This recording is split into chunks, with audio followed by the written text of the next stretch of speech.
Et on retrouve tout de suite Bernard Veil avec ses invités dans son émission Parlons Patrimoine. Bonjour à tous, bonsoir plutôt. Nous sommes maintenant notre 4e émission, c'est la dernière émission de l'année. On est le 12 décembre, on est presque à Noël et très franchement, j'aimerais bien qu'on soit à Noël parce que tout va plutôt bien. Alors, pas tout, mais presque tout va plutôt bien. Bruno Crast d'H2OM nous fait le plaisir de venir. On va parler un petit peu de la société, des fonds, de comment ça se passe, de comment il a vécu l'année. Bon, à la lecture des chiffres, il a plutôt du bien à la vivre. Comment il voit l'année prochaine. Bonsoir Bruno. Bonsoir, Alors, Bernard. rapidement, on rentre dans le vif du sujet. Donc, comme vous le savez, le fonds qu'on a le plus chez vous, c'est H2O Multibond. Donc, H2O Multibond, pour l'instant, tout va bien pour cette année. Je me rappelle que l'année dernière, je vous avais déjà dit, est-ce que vous n'avez pas envie de tout mettre en cash et comme ça, on est tranquille jusqu'à la fin de l'année et on clique une bonne performance. Et je vais vous reposer la même question, puis un peu vous laisser nous expliquer les raisons de cette belle performance cette année. Alors, on clique et on garde le même chiffre pour Noël, on essaye de faire plus et on risque de faire moins? Pour H2O Multibonds, écoutez, bon là les marchés sont extrêmement calmes. Donc, je pense que d'ici la fin de l'année, ça ne bougera pas énormément. Donc on restera sur ces niveaux de performance qui sont au-delà de 20%. Donc c'est une année pour nous qui nous a permis de démontrer aussi le fait que l'arbitrage, qui est l'essentiel moteur de performance de H2O Multibonds, ça fonctionne dans différents types d'environnements. Des environnements où les taux montent, des environnements où les taux baissent, des environnements où les actions montent ou les actions baissent.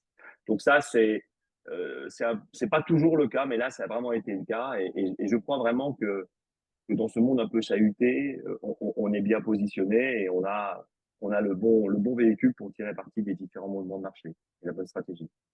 Alors, la hausse des taux qu'on a connue pendant l'année 2023, bon, la plupart des intervenants supposent qu'elle est finie ou quasiment finie. Elle redonne du portage obligataire. Est-ce que ce portage obligataire, ça va affecter de manière positive les rendements des fonds ou non, pas spécialement? Alors, d'abord, pour vous donner notre vision peut-être un peu plus large et un peu plus longue dans le temps, nous pensons vraiment que nous sommes dans un cycle de hausse des taux, un grand cycle de hausse des taux. Pour la raison principale, c'est que les politiques qui ont été menées par les gouvernements et par les banques centrales durant la crise de Covid, on peut résumer le whatever it takes, donc le quoi qu'il en coûte, ça crée des comportements chez les consommateurs qui sont des comportements qui mènent à une inflation plus structurelle. En revanche, dans ce monde de remontée des taux, à moyen terme, long terme, nous allons vivre un épisode de baisse de taux l'année prochaine. Donc, souvent les marchés, c'est comme ça. On a des mouvements qui peuvent aller contre le trend, contre la tendance.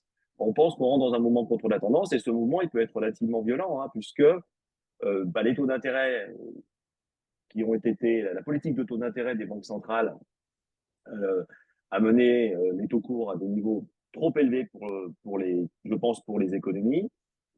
Et donc, ces taux vont être coupés sans doute l'année prochaine en Europe et aux États-Unis. Et ça, c'est un bon support pour les obligations parce que ça va apporter évidemment un regain d'oxygène pour tous ces titres-là. Donc vraiment, le message, c'est que on est dans une tendance long terme, moyen terme, long terme, avec une inflation plus élevée et donc des taux d'intérêt plus élevés. Mais en revanche, on rentre dans une période où les obligations vont plutôt performer. Alors nous sommes retournés sur Multibond à peu près au mois d'octobre, parce qu'il y avait des indicateurs qui montraient que les obligations étaient très, très survendues.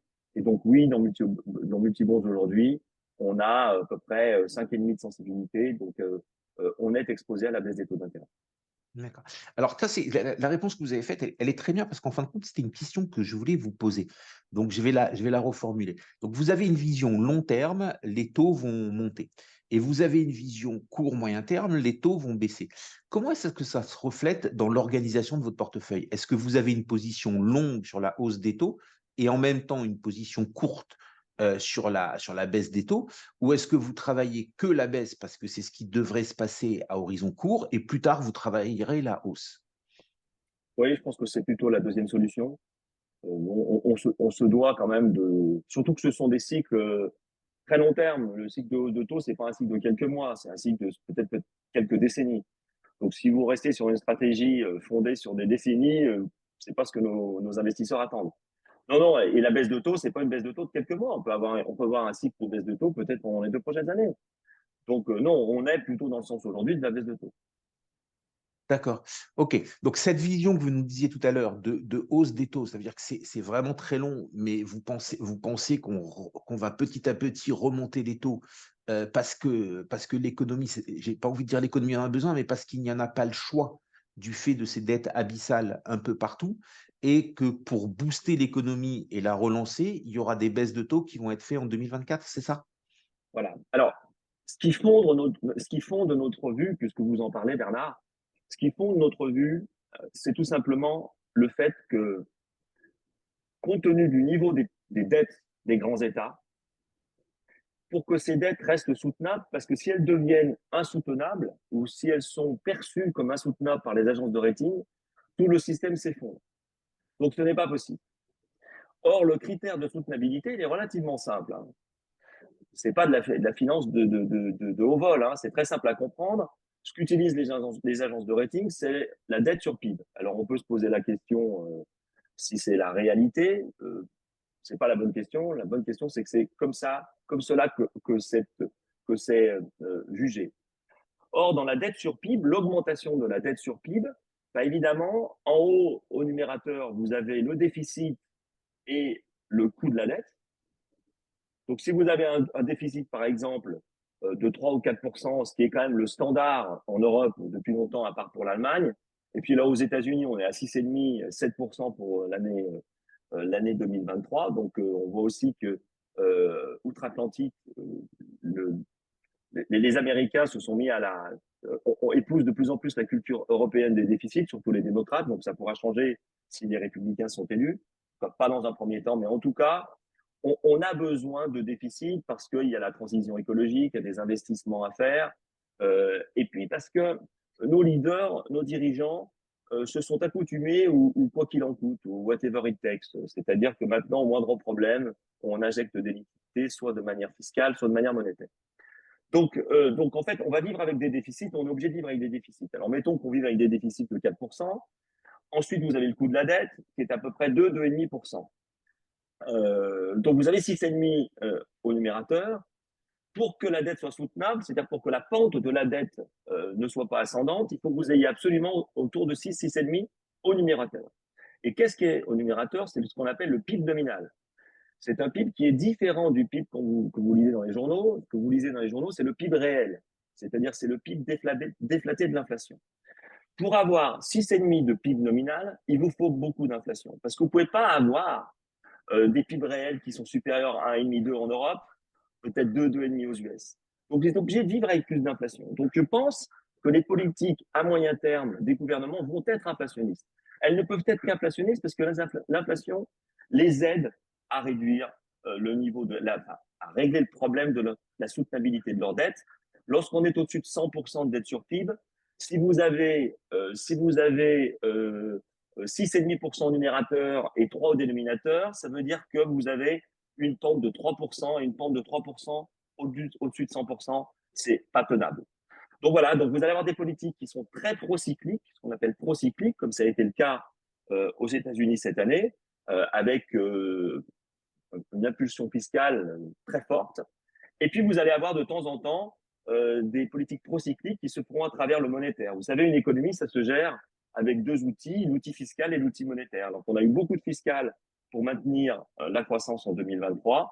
Je pense qu'en 2024, peut-être 2025, on aura plutôt du monétaire pour maintenir la croissance.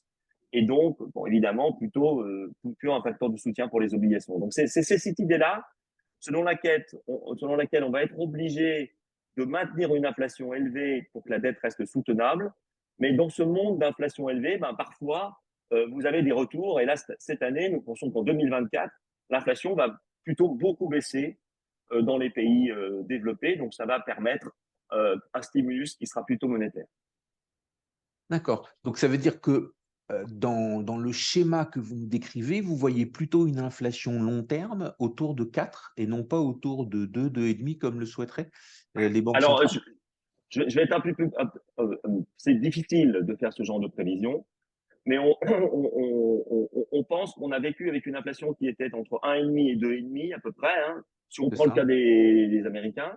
Et là, on va vivre plutôt avec une inflation dans un premier temps qui serait 2,5, 3,5. Le D'accord. problème de ce type de politique qui consiste à laisser le diable en dehors de la bouteille, vous savez, l'inflation, c'est un phénomène monétaire et on utilise toujours cette image. Quand le diable est sorti de la bouteille, c'est très difficile de le refaire rentrer. Et c'est bien ça le problème, c'est-à-dire que si vous voulez maintenir, pour soutenir pour que vos dettes restent soutenables, vous voulez vivre avec un peu plus d'inflation, ce processus, malheureusement, n'est pas stationnaire. C'est un processus qui a plutôt tendance à se dégrader dans le temps. Donc, cela veut dire que l'inflation va faire d'abord 2,5, 3,5 au lieu de 1,5, 2,5, mais il y a un risque qu'on ait plutôt petit à petit des dérapages. Voilà. Et ça, c'est du 10-20 ans. C'est-à-dire que prenez l'exemple de pays émergents qui ont maintenu de l'inflation. L'inflation, quand elle monte, elle ne s'arrête jamais de monter, hein. Donc si vous la laissez, si vous la laissez à un niveau qui est relativement élevé, le consommateur s'habitue et en fait, elle ne le fait plus mal. Les chefs d'entreprise s'habituent, ils montent les salaires, un régime d'inflation s'installe. Très bien. On va passer à Adagio, qui est un autre fonds qui est beaucoup distribué, qui a été beaucoup utilisé dans les années passées où il y avait plus de rendement monétaire et quasiment plus de portage dans les obligations avec un niveau de sécurité. Aujourd'hui, tout ça, ça a changé. Ça a complètement changé. On a du monétaire à 4, pas loin. On a de l'investment grade entre 4 et 6. Et on a du high yield entre 6 et 12, suivant comment high on va y chercher.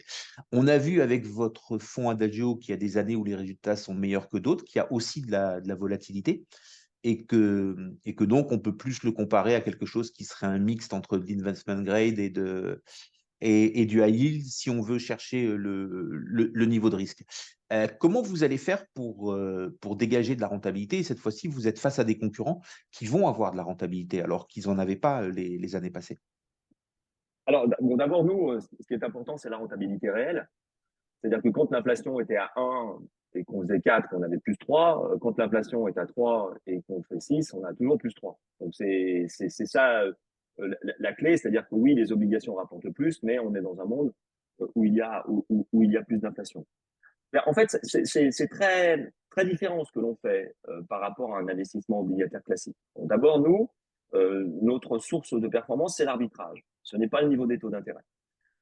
On l'a vu dans des périodes où il n'y avait pas de rendement, où il n'y avait pas d'inflation, on arrivait quand même à dégager des rendements. Donc, on est en fait un investissement complémentaire de ce genre de position. Et surtout, je pense que dans un monde où les taux ne cessaient de baisser, quand on avait un cycle long terme de baisse de taux, on était toujours protégé en étant long d'obligations parce que, bon, finalement, on n'avait pas beaucoup de rendement, mais on avait en permanence des gains en capital. Là, je crois qu'on va avoir un peu plus de rendement, mais avec en permanence des pertes en capital sur la partie obligataire.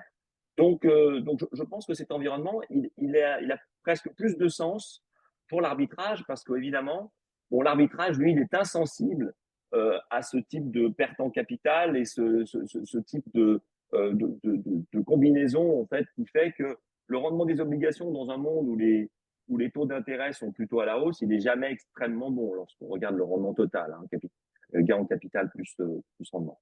Donc nous, on est assez serein sur cette période-là. D'abord, ce sont des périodes dans lesquelles il y a moins de dislocation. Nous, notre processus d'investissement, il a démontré depuis près de 30 ans qu'il est capable de délivrer structurellement à peu près 1% de performance par unité de risque. C'est-à-dire, vous prenez un fonds comme Adagio, hein, qui est à peu près 3-4 de risque, vous avez en moyenne 4%, alors 4% au-dessus du monétaire. C'est-à-dire quand le monétaire est à 4, est à 3, vous avez 7. Donc, on est capable de délivrer entre 3 et 4% de performance réelle. Et donc cette capacité de performance, elle a juste une faiblesse. Sur les marchés, il n'y a pas ce qu'on appelle de free lunch, hein, de repas gratuits. On ne peut pas faire de la performance en étant sûr qu'on n'aura jamais de baisse.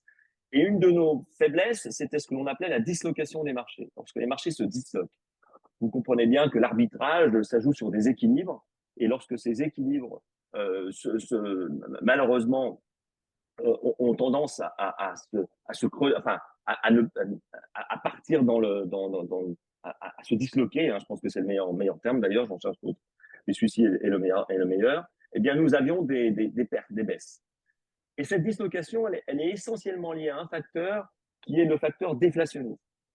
La déflation, c'est ce qui disloque les marchés. L'inflation ne les disloque pas. L'inflation les soutient. Parce que, évidemment, lorsque vous avez de l'inflation, quand vous ajoutez l'inflation et la croissance réelle, on va revenir à ce PIB nominal, quand le PIB nominal est maintenu élevé, vous avez quasiment aucune chance de passer en dessous de zéro. Quand vous avez 0% d'inflation et que vous faites une récession, vous êtes en dessous de zéro. Donc, vous avez un risque très fort pour les bilans des banques, bilan des États, bilan des ménages. Lorsque vous avez 3% d'inflation, eh ben, vous vous dites qu'il faudrait faire moins 3 de croissance réelle pour arriver dans le territoire où c'est la fin du monde, en fait. Parce que la dislocation des bilans, l'explosion des bilans, c'est la fin du monde dans un marché qui est fondé sur l'aspect financier et notamment sur le leverage et sur le loan. Donc, on est, je pense, dans un monde avec de l'inflation qui est bien meilleur pour notre approche parce qu'on aura moins de dislocation. Ok, alors une question rapide qui sort un petit peu du cadre, mais c'est une réaction à un propos que vous avez dit. Après, on parlera en quelques minutes des parts SP et ensuite on changera de sujet. Donc la question rapide, vous dites qu'on va avoir un univers avec des taux élevés avec des baisses de taux, ce qui à la base peut ne pas être bon pour les obligations puisque la combinaison entre leur valorisation ou leur dévalorisation et les coupons qu'elles donnent ne sera pas particulièrement un avantage. Et c'est là ma question. Est-ce qu'on ne va pas vivre un âge d'or de quelques années pour les fonds obligataires datés, où là, on aurait une forme de protection sur la valeur et on bénéficierait du coupon?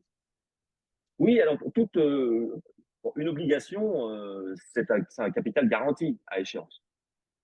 Donc évidemment, lorsque vous achetez un fonds daté, vous avez un certain rendement et vous avez au bout du capital.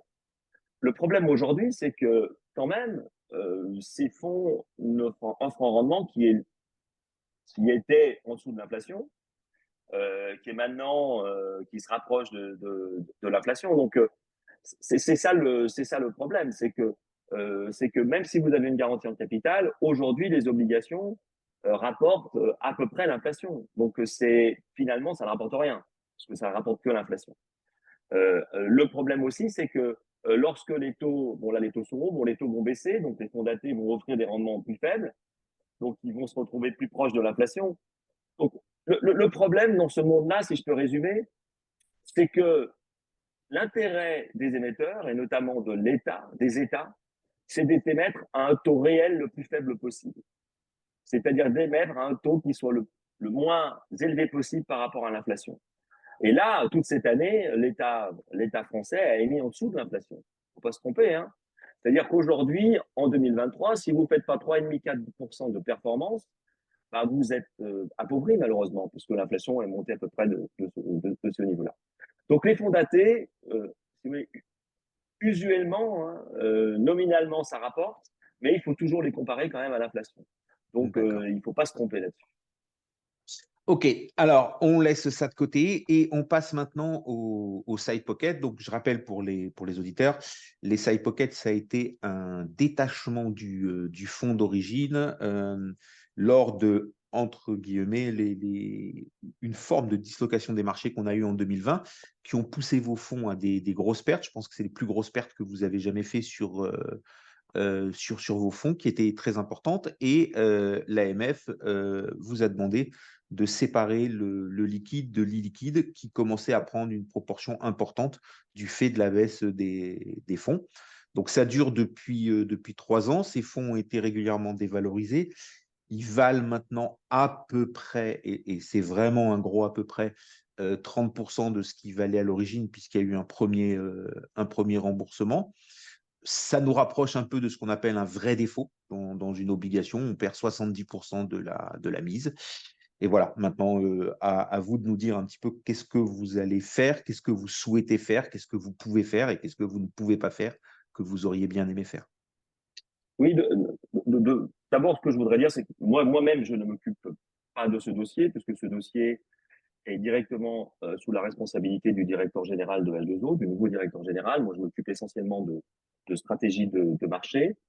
Alors, notre stratégie, bien évidemment, ça a été d'avoir un remboursement qui serait le plus haut possible, parce que c'était pour nous l'intérêt de nos clients. C'est vrai que l'intérêt de nos investisseurs aujourd'hui, en termes de hiérarchie, il nous semble que ce qu'ils attendent, c'est qu'on résolve le problème, c'est-à-dire qu'on rembourse une partie ou qu'on rachète une partie des side pockets, parce que ça devient un problème dans leur portefeuille. Et je pense qu'on a très bien compris ça. Donc, l'idée pour nous, c'est de mettre les side pockets et de clôturer ce dossier le plus rapidement possible, courant 2024. Courant 2024, c'est un souhait, c'est quelque chose de ferme dans la direction d'H2O, c'est une mission. On peut le voir comment ça. Vous êtes quasiment sûr que 31 décembre 2024, c'est un sujet qui est derrière nous? On n'est jamais sûr, mais en tout cas, c'est la première. Jusqu'à aujourd'hui, notre objectif était évidemment de rembourser ces pockets à un niveau qui soit le plus haut possible. Là, aujourd'hui, je pense que l'objectif, c'est d'abord de rembourser les clients de manière équitable, tout le monde de la même façon. Tous nos clients doivent être remboursés de la même façon et de le faire rapidement, parce que tous les feedbacks que l'on a de nos clients sont des feedbacks qui nous disent que nos investisseurs voudraient passer à autre chose. Ça, c'est bien vrai. Voilà. Ça, c'est bien vrai. La perte, elle a été faite.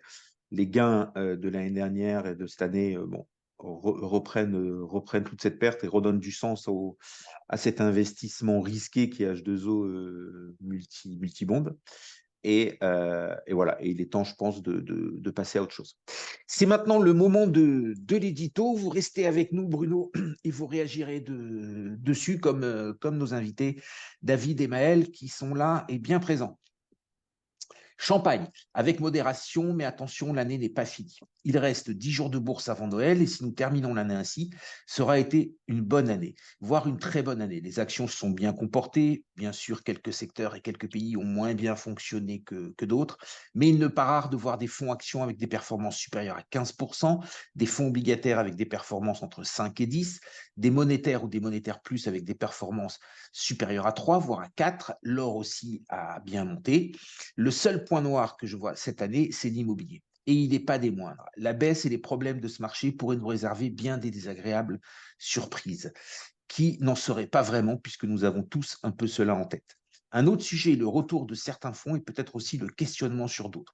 Les fonds mixtes ou équilibre action, obliques, dont la partie obligation ne rapportait plus grand-chose, les fonds long short qui vont se retrouver en concurrence directe avec des fonds obligataires datés et bien sûr les comptes à terme que tout le monde avait oubliés. Deux autres sujets un peu moins financiers, mais qui pourraient aussi avoir des conséquences, le ralentissement du soutien américain à l'Ukraine et un embrasement au Moyen-Orient, ou pour les plus optimistes, une réelle avancée entre Palestiniens et Israéliens, car c'est dans les ruines que naissent les pays. J'ai peu parlé, mais il va y avoir beaucoup à dire. On commence comme toujours par David. David, c'est à vous. Quelques réactions sur cette année et peut-être un peu de prospective. Alors, bonjour Bernard, merci pour cet édito. Je pense que si on regarde l'un des points les plus intéressants de ce que vous avez dit, puisque effectivement 2023 a été une année de transition, c'est une année où on est passé d'un monde de taux d'intérêt négatif à des taux élevés. Donc on revient sur des choses finalement qu'on n'avait pas vues depuis une quinzaine d'années.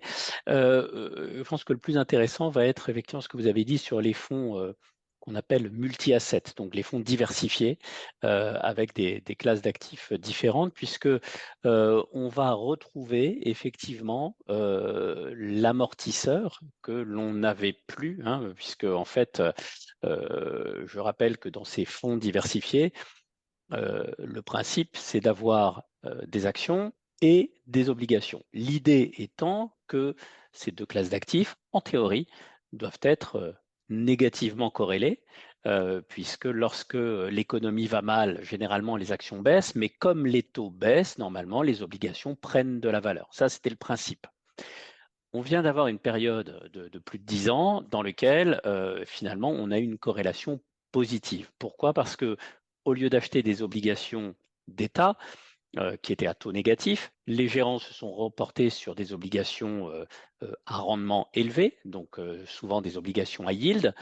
Et ces obligations à yield, bah, finalement, c'est un proxy du marché action. Donc en fait, sur un marché action traditionnel, vous avez empilé des obligations qui se comportaient également comme des actions. Et donc, ça a été la grosse déception de ces fonds diversifiés, le gros désaveu, désamour, appelez ça comme vous voulez. Pourquoi? Parce qu'effectivement, quand il y a eu des accès, des chutes de marché importantes, bah, vous aviez non seulement la partie action qui s'est effondrée, mais la partie obligataire qui a chuté également. Donc, on avait des produits qui étaient finalement très mal équilibrés. Donc là, ce qui va être intéressant de voir, c'est sur 2024, le comportement de ces fonds diversifiés et si les gérants auront assez de courage ou de savoir-faire même pour revenir sur une classe d'actifs qu'ils n'ont pas travaillé depuis assez longtemps. J'ai parlé des emprunts d'État. Très bien. Alors, Maël, donc vous, dans votre compagnie d'assurance, qu'est-ce que vous voyez remonter le plus? D'abord, est-ce que vous avez vu un vrai changement en 2023, action, obligation et en début d'année, je me rappelle que vous disiez que l'immobilier par des dettes immobilières ou des prêts à des promoteurs se faisait de plus en plus se voir dans vos contrats. Donc, est-ce que ça, c'est fini? C'est un peu derrière nous? Et voilà, enfin, dites-nous un peu ce que vous constatez. Ouais, bonsoir Bernard. Il y a eu beaucoup de changements cette année, hein. C'est vrai qu'on faisait énormément de private equity ces 2, 3 dernières années. On en fait encore beaucoup, mais ça s'est un peu tassé. Et surtout, la typologie de private equity a pas mal évolué.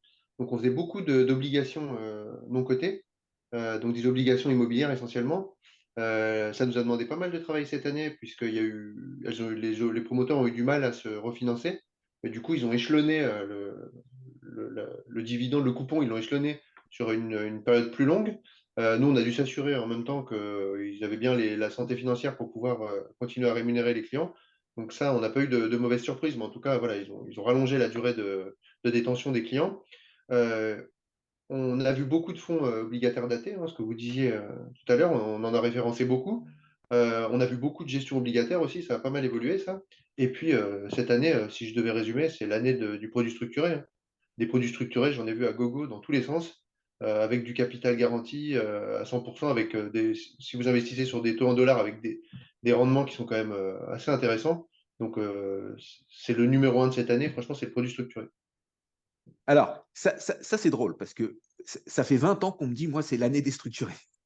Ça fait 20 ans que c'est l'année des structurés. Alors, là, je vais dire des choses qui ne vont pas faire plaisir. Donc, nous, on en fait des structurés, on en propose des structurés.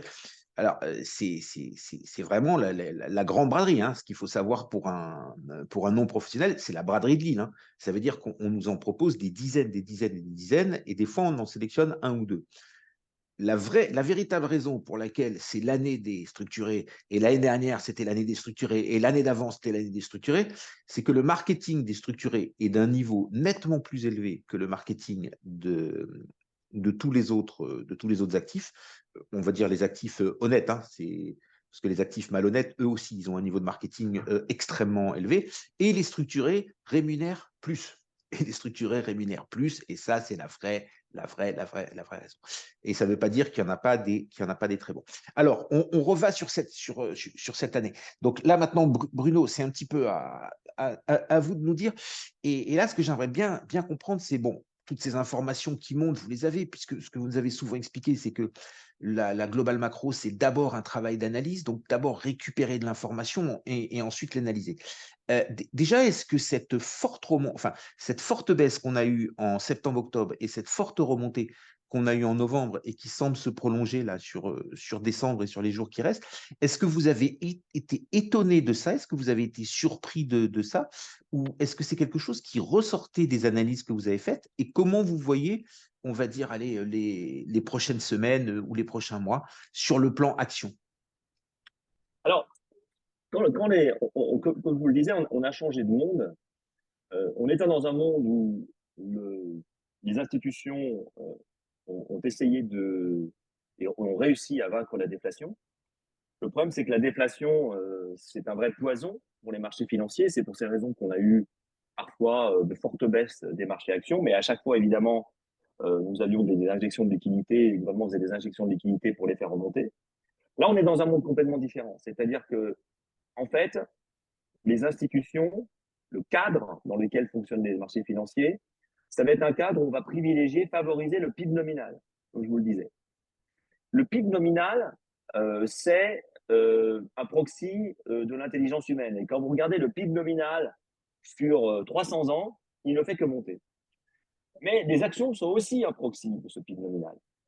Les actions montent à l'ordre 1, hein, c'est-à-dire vous enlevez les secteurs, vous ne faites pas de stock picking, mais à l'ordre 1, les actions, c'est un proxy du PIB mondial.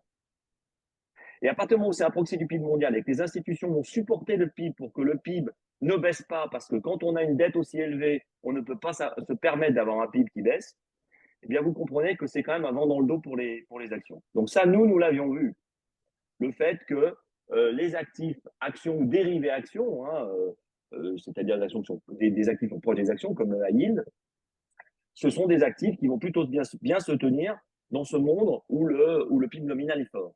Je mettrais juste un bémol, c'est que les années du Covid, normalement, auraient dû aussi nettoyer le paysage des entreprises, c'est-à-dire que ce que l'on appelle les sociétés zombies, hein, celles qui ont un business qui malheureusement n'est pas viable, il en reste encore. Il en reste encore parce qu'elles ne sont pas mortes lors de la forte baisse de la croissance qui a été liée au Covid, ou même en 2008, c'était à peu près la même chose, même si en 2008, le nettoyage était un peu plus fort.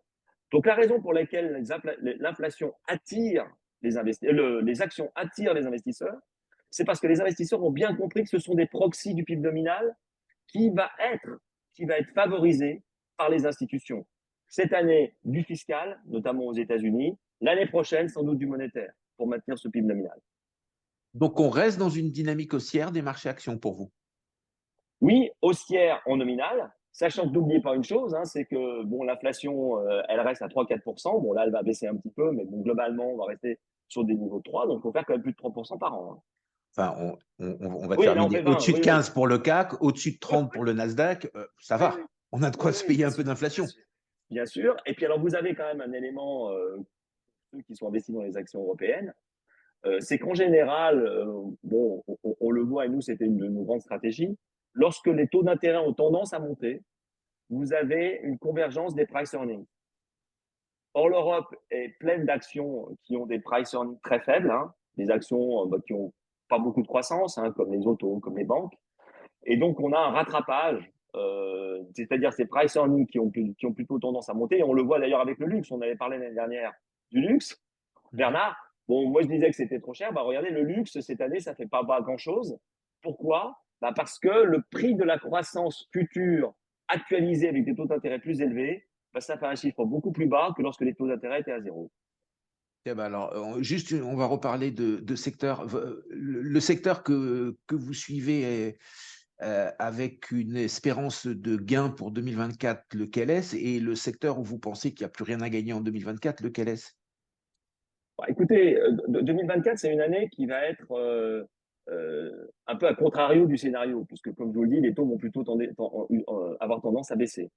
Donc, on est toujours dans cette tendance de convergence des price earnings, c'est-à-dire les actions les moins chères vont plutôt se renchérir, les actions les plus chères, les secteurs avec des valorisations ou des multiples les plus élevés vont plutôt avoir tendance à sous-performer.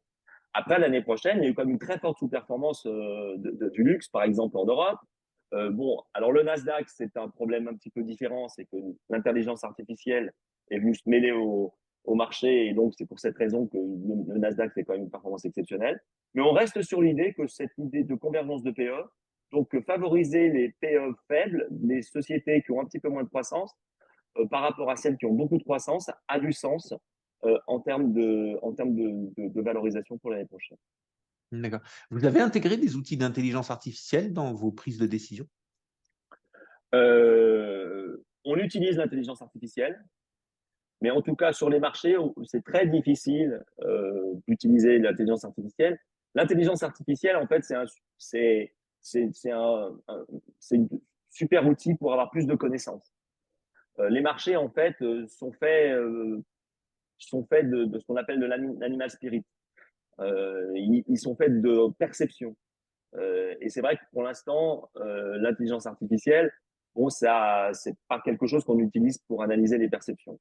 Mais en tout cas, nous, on l'utilise évidemment dans notre quotidien sur tout un tas de métiers qui sont des métiers qui sont connexes à la gestion. D'accord. Et l'univers tel que vous le décrivez, c'est un univers qui va être favorable aux banques alors? Oui, c'est un univers qui est favorable aux banques parce que le problème d'une banque, c'est que elle va mourir si son bilan est en danger. Et c'est ça, en fait, que l'on avait dans la valorisation des banques, c'était un risque de décès, un risque d'explosion. Dans un monde plus inflationniste, il y a beaucoup moins de risques d'explosion des bilans. Donc oui, les PE des banques vont plutôt tendance, ils se sont déjà d'ailleurs améliorés, les PE vont plutôt monter sur les banques parce que le risque d'explosion du bilan va être de plus en plus lointain. Ok. On va passer un petit peu à un sujet. Donc, il nous reste plus beaucoup de temps. Donc, la problématique de l'immobilier. Donc, voilà, je vais vous dire ce que je pense, moi. C'est que tous les acteurs sont en train de se donner la main les uns les autres pour essayer de ralentir la baisse parce que personne a vraiment envie que ça aille trop vite et de tous les côtés. Donc, les vendeurs n'ont pas envie de perdre de l'argent. Les banques n'ont pas envie d'avoir de la mauvaise dette et des problématiques de remboursement. Et de toute façon, elles vont en avoir, elles le savent très bien, mais elles préfèrent l'étaler petit à petit et pas tout passer trop vite. Il y a beaucoup d'argent sur des fonds, donc des SCPI, des SCI, enfin de l'immobilier papier. Et là, il va falloir calmer les clients un peu partout. Et on voit déjà des institutionnels qui ralentissent les rachats, pénalisent les rachats, enfin des choses comme ça. Et tout ce monde-là, donc automatiquement, il va avancer. Donc nous, ici, on a la certitude que l'immobilier va continuer de baisser et qui va pas rebondir. Et qu'en continuant de baisser, la masse est tellement forte qu'il va créer des dangers pour les autres marchés. Sébastien, vous nous avez rejoint. Donc, elle vous inspire cette question? Bonjour Bernard, effectivement, sacrée entrée en matière. Bonjour à tous. Donc moi, je m'occupe du développement commercial chez Entrepreneur Invest. Et Entrepreneur Invest a trois grandes activités, dont une activité de financement de projets immobiliers. Donc c'est effectivement un marché que l'on connaît assez bien. Et je partage pas votre scepticisme. Il faut être prudent, ça c'est une certitude. Par contre, je pense que les taux d'intérêt, selon nous, ont atteint un plafond. Les taux d'intérêt vont baisser. Alors, le timing, entre guillemets, peu importe.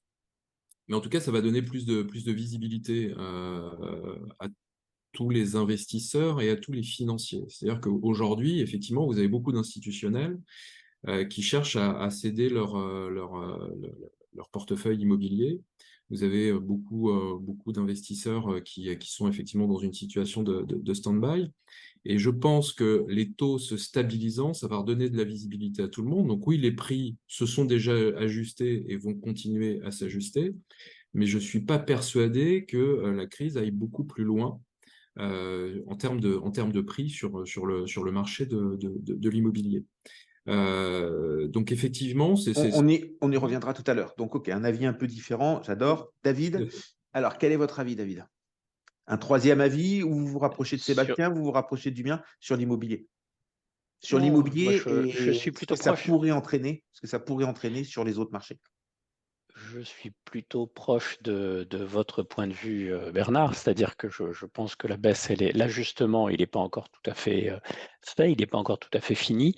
Et ce qui est toujours inquiétant quand vous avez comme cela une classe d'actifs qui a été un peu la favorite de ces dernières années, qui a un petit coup de mou, c'est que les répercussions sont souvent là où on ne les voit pas venir.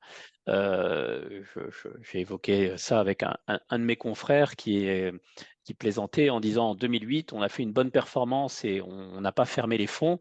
Et c'est l'année 2009, on a eu le plus de rachats parce que comme les gens ne pouvaient pas racheter autre chose et que nous, on avait eu des bonnes perfs, ben les gens ils se sont dit, bah, je prends des bénéfices ici et ils sont sortis massivement de ces fonds.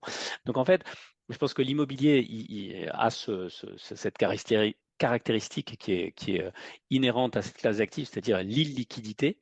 Cette illiquidité fait qu'effectivement, ça peut avoir des répercussions sur d'autres actifs qui seraient plus liquides parce que finalement, les besoins de financement des investisseurs, ils existent et ils sont obligés à un moment donné d'aller chercher le cash quelque part. Donc, c'est toujours sur cet effet de deuxième ordre que je me méfie un peu. Alors, Maël, la dernière fois qu'on avait fait une émission sur l'immobilier, vous nous aviez dit, ici à Luxembourg, tout est bloqué, il n'y a plus rien qui sort, il n'y a plus rien qui se fait. Donc, vous revoyez les grues un peu fonctionner, vous revoyez les grues un peu monter de la brique, ou c'est toujours aussi bloqué que ce que vous nous aviez dit? Non, pour le moment, il se passe rien. Ce matin, justement, je lisais un article dans le journal où il y a un nouveau gouvernement, vous savez, au Luxembourg, et ils ont pris une décision là pour aider justement le secteur immobilier, parce que c'est la catastrophe là pour l'instant. Et donc, moi, je dirais que mon avis, il est entre celui de Sébastien et le vôtre. Moi, je pense que la correction, elle va continuer à s'opérer. Attendez. Je pense que la correction, pardon, elle va continuer à s'opérer. Je pense également qu'on va avoir les plus faibles qui vont disparaître et on va renforcer les plus costauds. C'est comme dans le private equity, hein, le private equity, les plus faibles, bah, ils sont tous en difficulté. Il reste que les gros. Bah, je pense que c'est un peu ce qui va se passer avec l'immobilier non coté, mais avec l'immobilier de façon générale. Les plus gros vont prendre les plus petits et puis on va redescendre encore un petit peu, puis ça va remonter gentiment. Avec la baisse des taux, ils vont pouvoir se refinancer leur programme immobilier, ils vont pouvoir reprendre la construction. Aujourd'hui, ce qui les pénalise finalement, c'est qu'ils ne peuvent plus emprunter. Les banques ne prêtent plus déjà, et puis à des taux, quand elles prêtent, c'est à des taux abusifs, enfin, selon eux. Mais en tout cas, comme ça va se tasser un petit peu, ça va permettre de relancer un peu certains programmes. Et les gouvernements ne vont pas pouvoir laisser faire indéfiniment.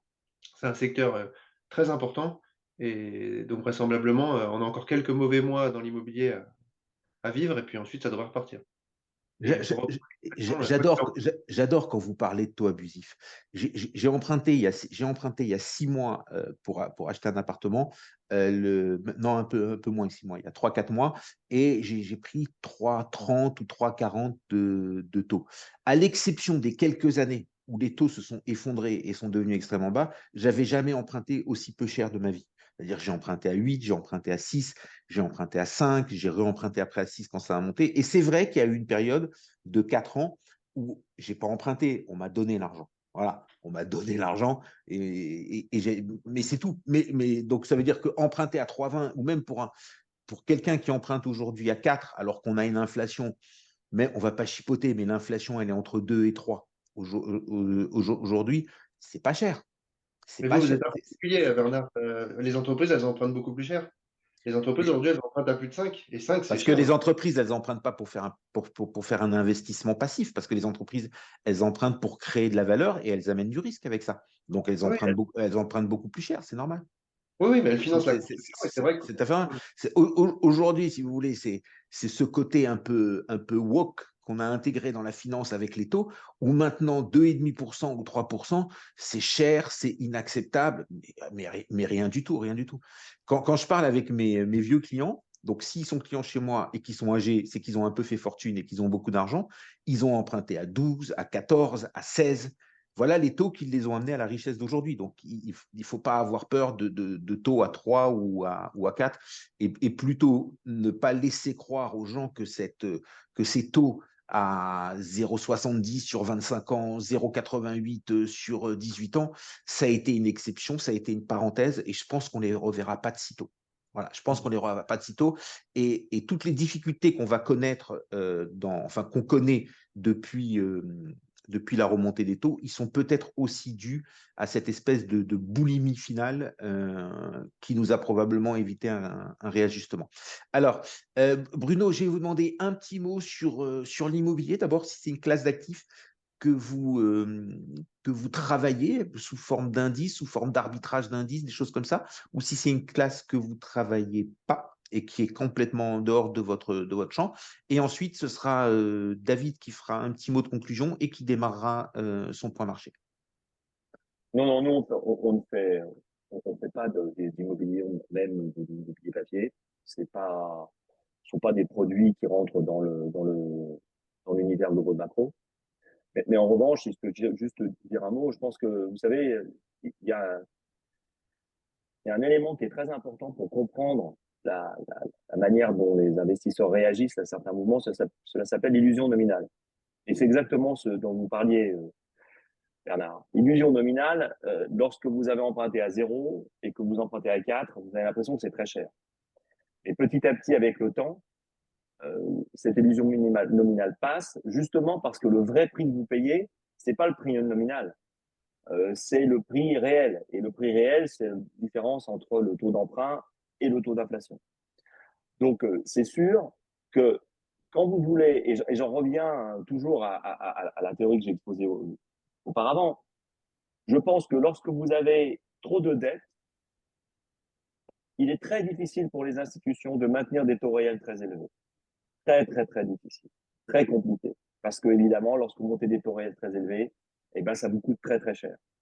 Donc, je pense qu'on va revenir dans un monde où les taux réels vont de nouveau converger sur des niveaux qui sont beaucoup plus bas. Et lorsque l'illusion nominale sera passée, eh bien, les agents économiques comprendront que emprunter à 4, ou même les entreprises emprunter à 4 ou à 4,5 lorsque l'inflation est à 3,5, c'est 1% de taux réel. Si votre business vous rapporte 10% de marge, ça ne se verra même pas. Voilà, ça c'est très optimiste alors. Donc on n'a plus qu'à trouver des business avec 10% de marge et puis comme ça on verra pas les taux. Merci beaucoup Bruno. Passez de bonnes fêtes de fin d'année. Donc on a bien compris que vous nous gardez au chaud les très bons résultats pour cette année et on se reverra l'an prochain. Merci et au plaisir de vous revoir. Allez David, un petit mot de conclusion et puis on enchaîne sur votre édito. Petit mot de conclusion, j'ai envie de dire qu'effectivement 2023 a été une année de transition et on espère tous que 2024, on s'habitue finalement à ce nouveau monde avec un petit peu plus d'inflation que ce qu'on a eu l'habitude de voir ces 10 dernières années. Bien. On passe maintenant à la chronique des marchés. C'est la dernière chronique de l'année. Et effectivement, comme vous le disiez, Bernard, le Père Noël a décidé de passer un peu plus tôt que prévu sur les marchés financiers. Et les performances enregistrées ces dernières semaines ont poussé les principaux indices sur des variations annuelles supérieures à 20%. Je vous donne quelques-unes à titre d'exemple. Donc, c'est 21% sur le S&P 500, 48% sur le Nasdaq, 22% sur le Topix, 25% sur le Topix et 22% sur l'Eurostoxx 50. Le seul gros perdant de l'année, c'est le marché chinois, qui a été en recul d'à peu près 10% en 2023. La Chine paye probablement au prix fort l'interventionnisme politique de ses dirigeants, mais c'est un sujet que j'ai souvent évoqué dans cette émission et sur lequel je ne reviendrai pas aujourd'hui. Alors, il est intéressant de noter que malgré cette hausse récente, les révisions des bénéfices des entreprises, qui ont été globalement positives, les entreprises ont révisé à la hausse leurs prévisions de bénéfices, d'ailleurs surtout aux États-Unis et au Japon, ces révisions bénéficiaires ont permis de maintenir les ratios de valorisation sur des niveaux raisonnables et on ne constate pas sur les niveaux actuels de surchauffe évidente. Nous sommes globalement sur les multiples de valorisation moyens constatés ces 5 dernières années. Au-delà des révisions de bénéfices, ce rallye de fin d'année trouve sa source dans un narratif proche d'un scénario de conte de fées dans lequel l'inflation ralentit, l'économie oscille, mais pas trop. Ni trop chaud, ni trop froid, comme la soupe de boucle d'or dans la maison des 3 ours. Nous serions dans le scénario idéal de l'atterrissage en douceur. Alors étant de nature optimiste, j'aurais tendance à dire pourquoi pas, et même tant mieux. Pour autant, je me dois de faire preuve d'honnêteté intellectuelle et de signaler à nos auditeurs que nous sommes en train de défier les statistiques. en effet, depuis la Deuxième Guerre mondiale, nous avons eu 13 cycles de hausse des taux et sur les 13, 10 se sont terminés par une récession. Alors, ce point n'est pas le plus inquiétant, hein. En effet, si on regarde le verre à moitié plein, on peut dire de cette même statistique qu'une fois sur quatre, le cycle de hausse des taux ne conduit pas à une récession. Mais ce qui me préoccupe davantage, ce sont les attentes des investisseurs sur les baisses de taux à venir en 2024. Autant en Europe qu'aux États-Unis, le marché attend des baisses de taux des banques centrales dès le mois de mars. On attend 125 points de base de baisse de la BCE sur 2024, 100 points de base de baisse de la Fed, et c'est là que le bas blesse. Il me semble que ces attentes sont beaucoup trop optimistes. Chez Sanso, nous voyons plutôt des baisses de taux à partir du deuxième semestre 2024 et pas dès le premier trimestre, et d'une ampleur beaucoup plus faible. Ce décalage pourrait venir décevoir les investisseurs et créer quelques turbulences en début d'année. Il ne faut pas se leurrer. Soit nous sommes dans un atterrissage en douceur de l'économie et il n'y a aucune raison que les banques centrales baissent les taux rapidement. Soit l'économie rentre en récession dure et là, les banques centrales baisseront les taux pour amortir le choc. Dit plus simplement, on ne peut pas avoir le beurre et l'argent du beurre. Donc, l'idée d'avoir une croissance qui reste forte ou qui reste tout à fait sympathique et malgré tout les banques centrales qui baissent les taux, c'est un scénario qui me paraît un peu illusoire. Alors, un autre point de vigilance sur lequel je voudrais attirer votre attention, et c'est plus une introduction sur un thème, à mon avis, que nous allons avoir le temps de revisiter au cours de ces émissions en 2024. Il s'agit de ce qui se passe au Japon. La Banque du Japon est visiblement en train de préparer le terrain pour une sortie de sa politique monétaire ultra accommodante. Alors le marché ne s'y est pas trompé. Le yen a rebondi la semaine dernière de 4%.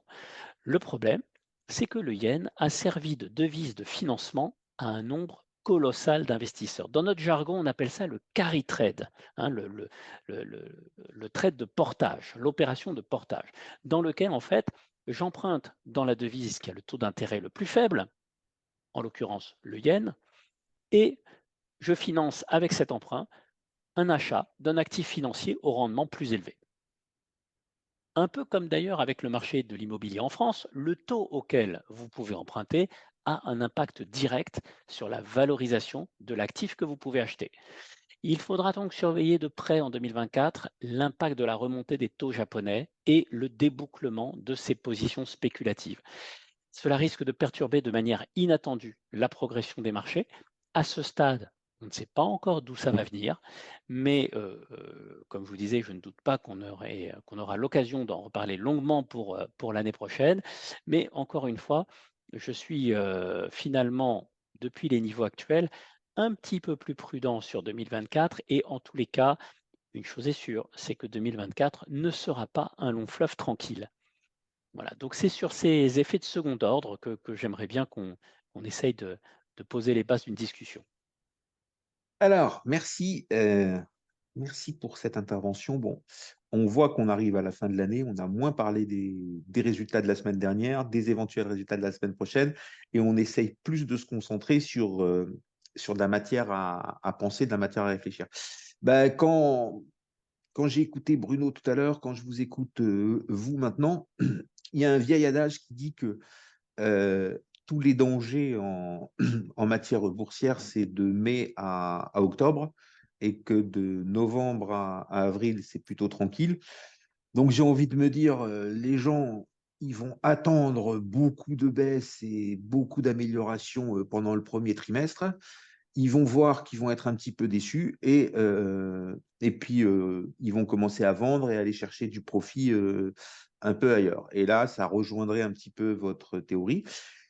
Ça rejoindrait aussi un peu cette théorie de Bruno qui disait que on rentre dans une période où les taux vont être élevés et on rentre dans une période extrêmement longue de hausse des taux, même si à l'intérieur de cette période, on connaîtra des baisses de taux. C'est-à-dire que pour les gens de notre génération, on a connu exactement l'inverse.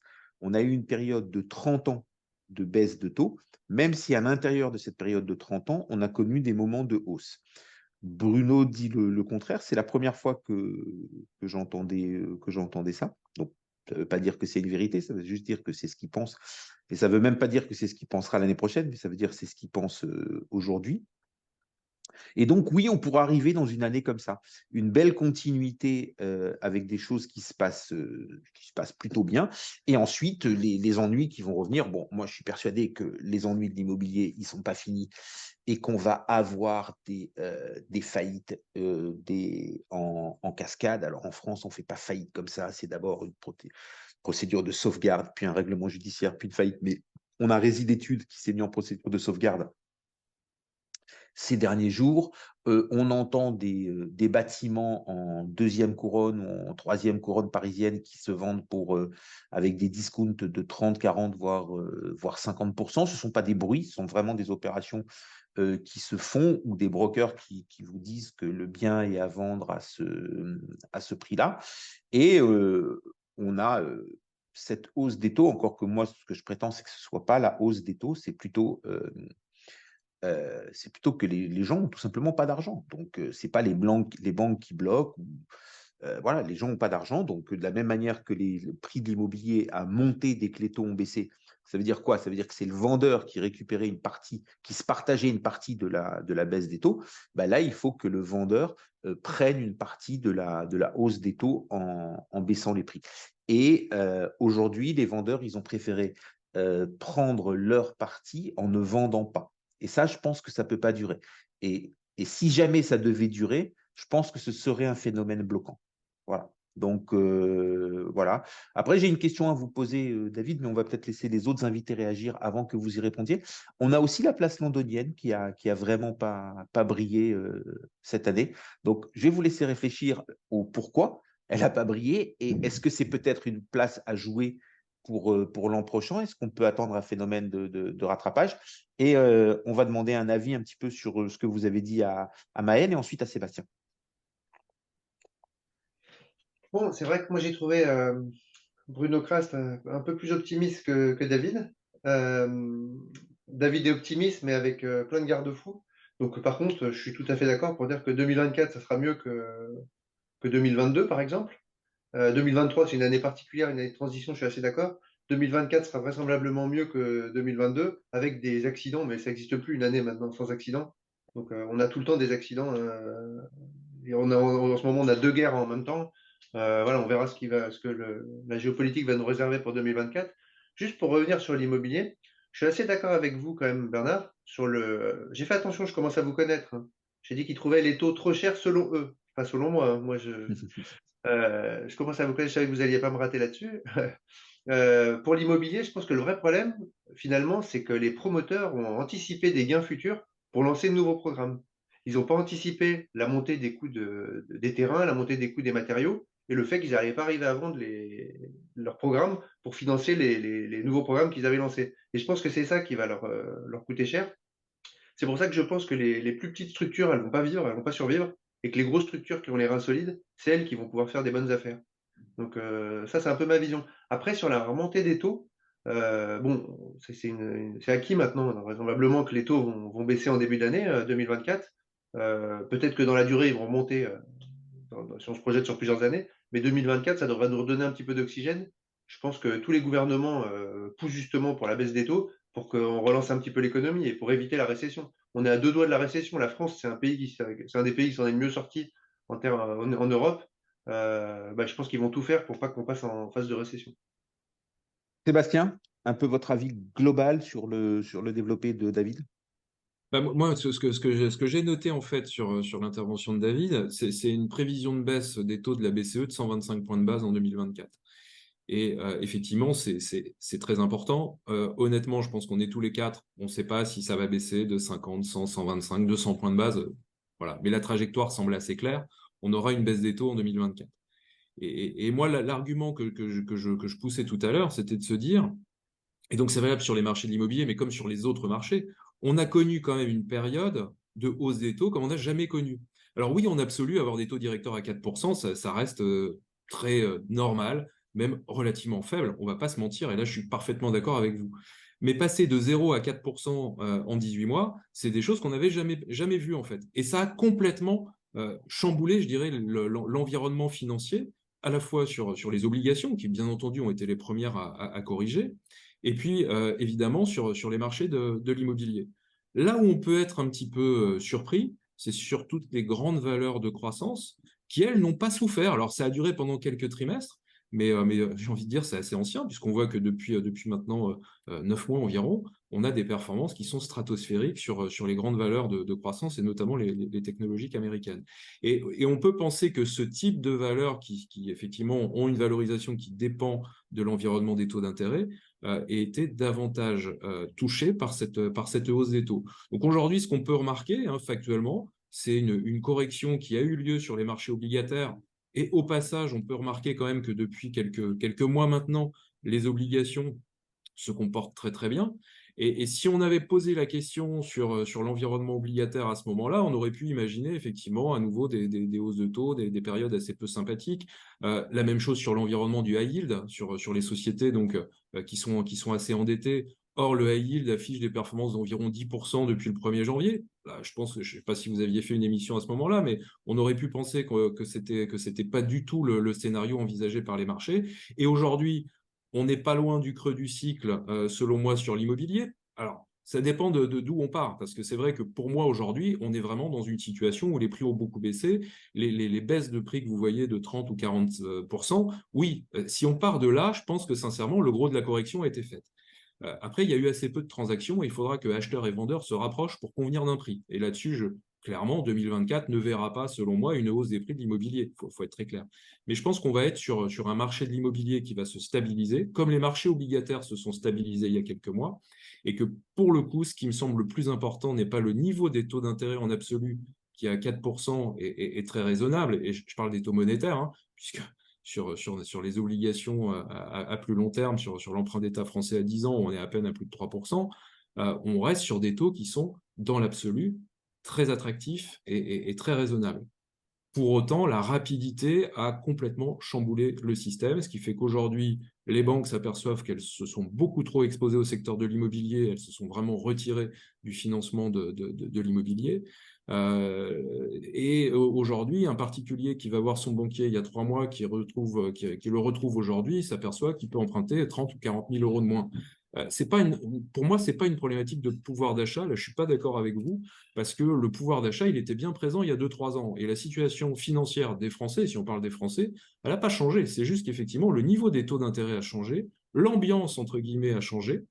Et pour le coup, l'aspect psychologique joue beaucoup, parce que si on veut acheter un bien immobilier, on se dit qu'on est dans une période compliquée et qu'à un moment donné, les vendeurs vont craquer. Force est de constater qu'aujourd'hui, les vendeurs, à de rares exceptions près, ne craquent pas. Alors oui, il y a des vendeurs forcés, et ça, nous, on le voit dans notre activité de financement de projet, on a de belles opportunités qui commencent à arriver, mais aujourd'hui, c'est relativement faible en termes de nombre d'opportunités. Il y en a quelques-unes, mais c'est quand même relativement faible. Ce qu'a dit Maël tout à l'heure, puisqu'on connaît un peu le marché luxembourgeois, c'est tout à fait juste. Effectivement, le marché il est complètement à l'arrêt. Selon nous, ce marché ne restera pas à l'arrêt pendant des années, parce qu'il y a quand même une pression démographique qui est très forte. C'est particulièrement marqué au Luxembourg, mais on le voit aussi dans les grandes métropoles françaises. Et donc, les fondamentaux, pour moi, ils sont positifs sur le marché de l'immobilier. Ce qui a vraiment perturbé le marché, c'est cette rapidité de la hausse des taux qui a été fulgurante, on peut le dire, et qui a été un gros grain de sable dans la machine. Mais une fois que les taux vont se stabiliser, je pense qu'on retrouvera une activité un petit peu plus normale. Alors, je suis désolé, je suis revenu sur le terrain de l'immobilier, même si, encore une fois, je suis entrepreneur investisseur. Voilà, bon, on va y revenir encore après. Mais Quand on c'était va parler de important, vos je fonds, on pense y vraiment. reviendra encore. Bruno Krast a parlé de l'illusion nominale. Moi, je parle de rapidité de la hausse des taux. C'est un petit peu la même chose. Passer de 0 à 4 sur une période de temps aussi rapide, c'est ça qui a été vraiment le grain de sable. Mais je pense que dans l'absolu, les fondamentaux vont reprendre le dessus. Et pour moi, 2024 sera une année d'opportunité sur le segment de l'immobilier. Et je suis parfaitement d'accord avec ce qu'a dit Maël. On est dans un processus de destruction créatrice. Les acteurs les plus fragiles vont disparaître. Ça, c'est une certitude. Il y aura beaucoup de faillites. Et en face, les gros acteurs qui bénéficient du soutien, par exemple, de fonds d'investissement tels que nous, pourront saisir des opportunités sur l'année 2024. Oui, Allez, clairement. je vous arrête parce que j'ai encore une chose que je voulais voir avant qu'on commence votre partie qui vous est dédiée. Alors, dans l'immobilier, il y a deux choses. Il y en a une que je ne comprends pas et pour laquelle j'ai une solution et je ne comprends pas pourquoi elle n'est pas mise en place. Je vais vous en parler, vous allez me dire ce que vous en pensez. Donc, globalement, quand quelqu'un veut aujourd'hui acheter, le fait qu'il emprunte à 4 et qu'il emprunte non plus à 1, ça renchérit son coût mensuel pour acheter. Comme les salaires et les gains n'ont pas vraiment augmenté, toute une catégorie de personnes qui pouvaient acheter en 2022 n'a pas pu et ne peut pas acheter en 2023. Et celle-là, elle est out. Et donc ça, c'est une raison du blocage du marché parce que tout simplement, ils sont trop pauvres pour acheter ce qu'ils ont envie d'acheter. Maintenant, il y a toute une autre catégorie, c'est la catégorie des gens un peu, enfin, comme vous et moi, qui tout au long de leur vie vont d'abord, dans la première partie de leur vie, croître en mètres carrés, parce qu'ils sont d'abord célibataires, donc ils vont avoir 25-30, puis ils vont se mettre en ménage, ils vont avoir 40-50, puis il va y avoir un enfant, puis il va y avoir un deuxième enfant, et ainsi de suite. Et la logique, c'est on achète, ensuite on vend, on rembourse son crédit, on refait un autre crédit, on achète, et ainsi de suite, jusqu'à qu'on soit dans sa résidence, une fois que la famille est un petit peu au complet. Il y a très très longtemps, ce que les jeunes ne connaissent pas, quand on avait un crédit, on avait le droit de garder son crédit et de le rouler sur le nouveau bien. Il y a un certain temps, cette loi a été annulée et ça n'existe quasiment plus. Peut-être qu'il y a encore une ou deux banques qui le fait de temps en temps, mais ça n'existe quasiment plus. Et ce que je me dis, c'est que cette personne qui aujourd'hui a acheté un bien il y a 5-6 ans à 400 000, le bien, il en vaut 500 000 aujourd'hui, mais en vérité, quand il a acheté son bien à 400 000, il en a emprunté 350 à la banque. S'il vend son bien, il va avoir un petit peu d'argent, mais il va devoir réemprunter pour acheter. Pardon. Et là, il n'aura pas les moyens d'acheter parce qu'il n'aura pas les moyens d'emprunter. Mais s'il avait le droit de rouler son prêt, à partir de ce moment-là, la hausse des taux ne jouerait que sur le supplément, sur le gap, sur le bridge qu'il fait. Donc, il achetait un appartement 200 000, 250 000 plus cher. Et la hausse ne jouant que sur une partie du tout, elle serait beaucoup plus assimilable et beaucoup plus acceptable.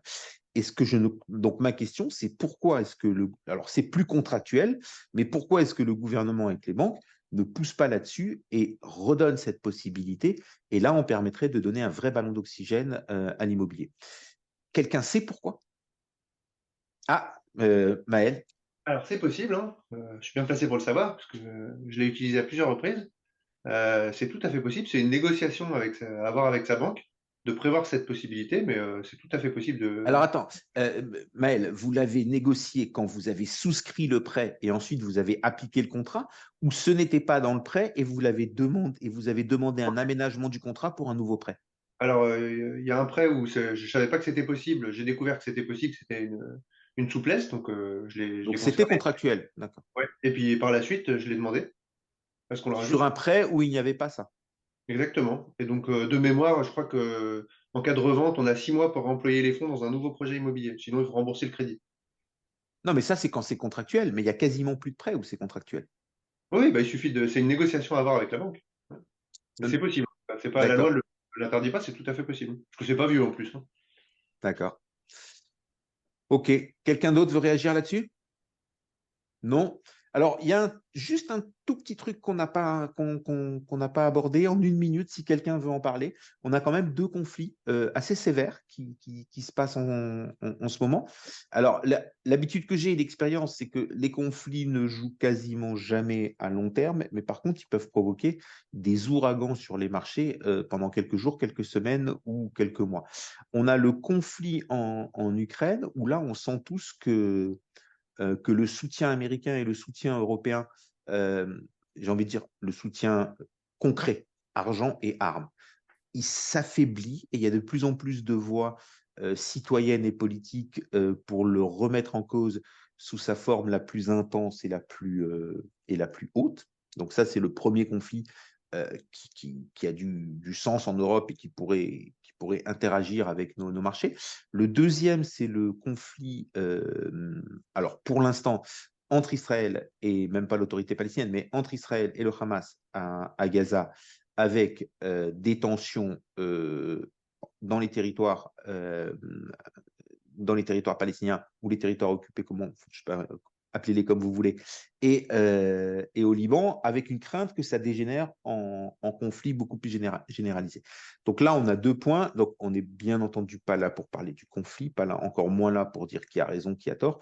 La seule chose que je voudrais savoir, c'est est-ce que vous pensez que ces conflits pourraient interagir de manière forte en 2024? Et si oui, comment est-ce que vous voyez les choses et les points à surveiller? David? Alors, on va essayer de se projeter un petit peu sur ce sujet délicat. Sur l'Ukraine, on peut se demander si un soutien moindre des États-Unis et des Européens n'aboutirait pas finalement à des négociations plus rapides.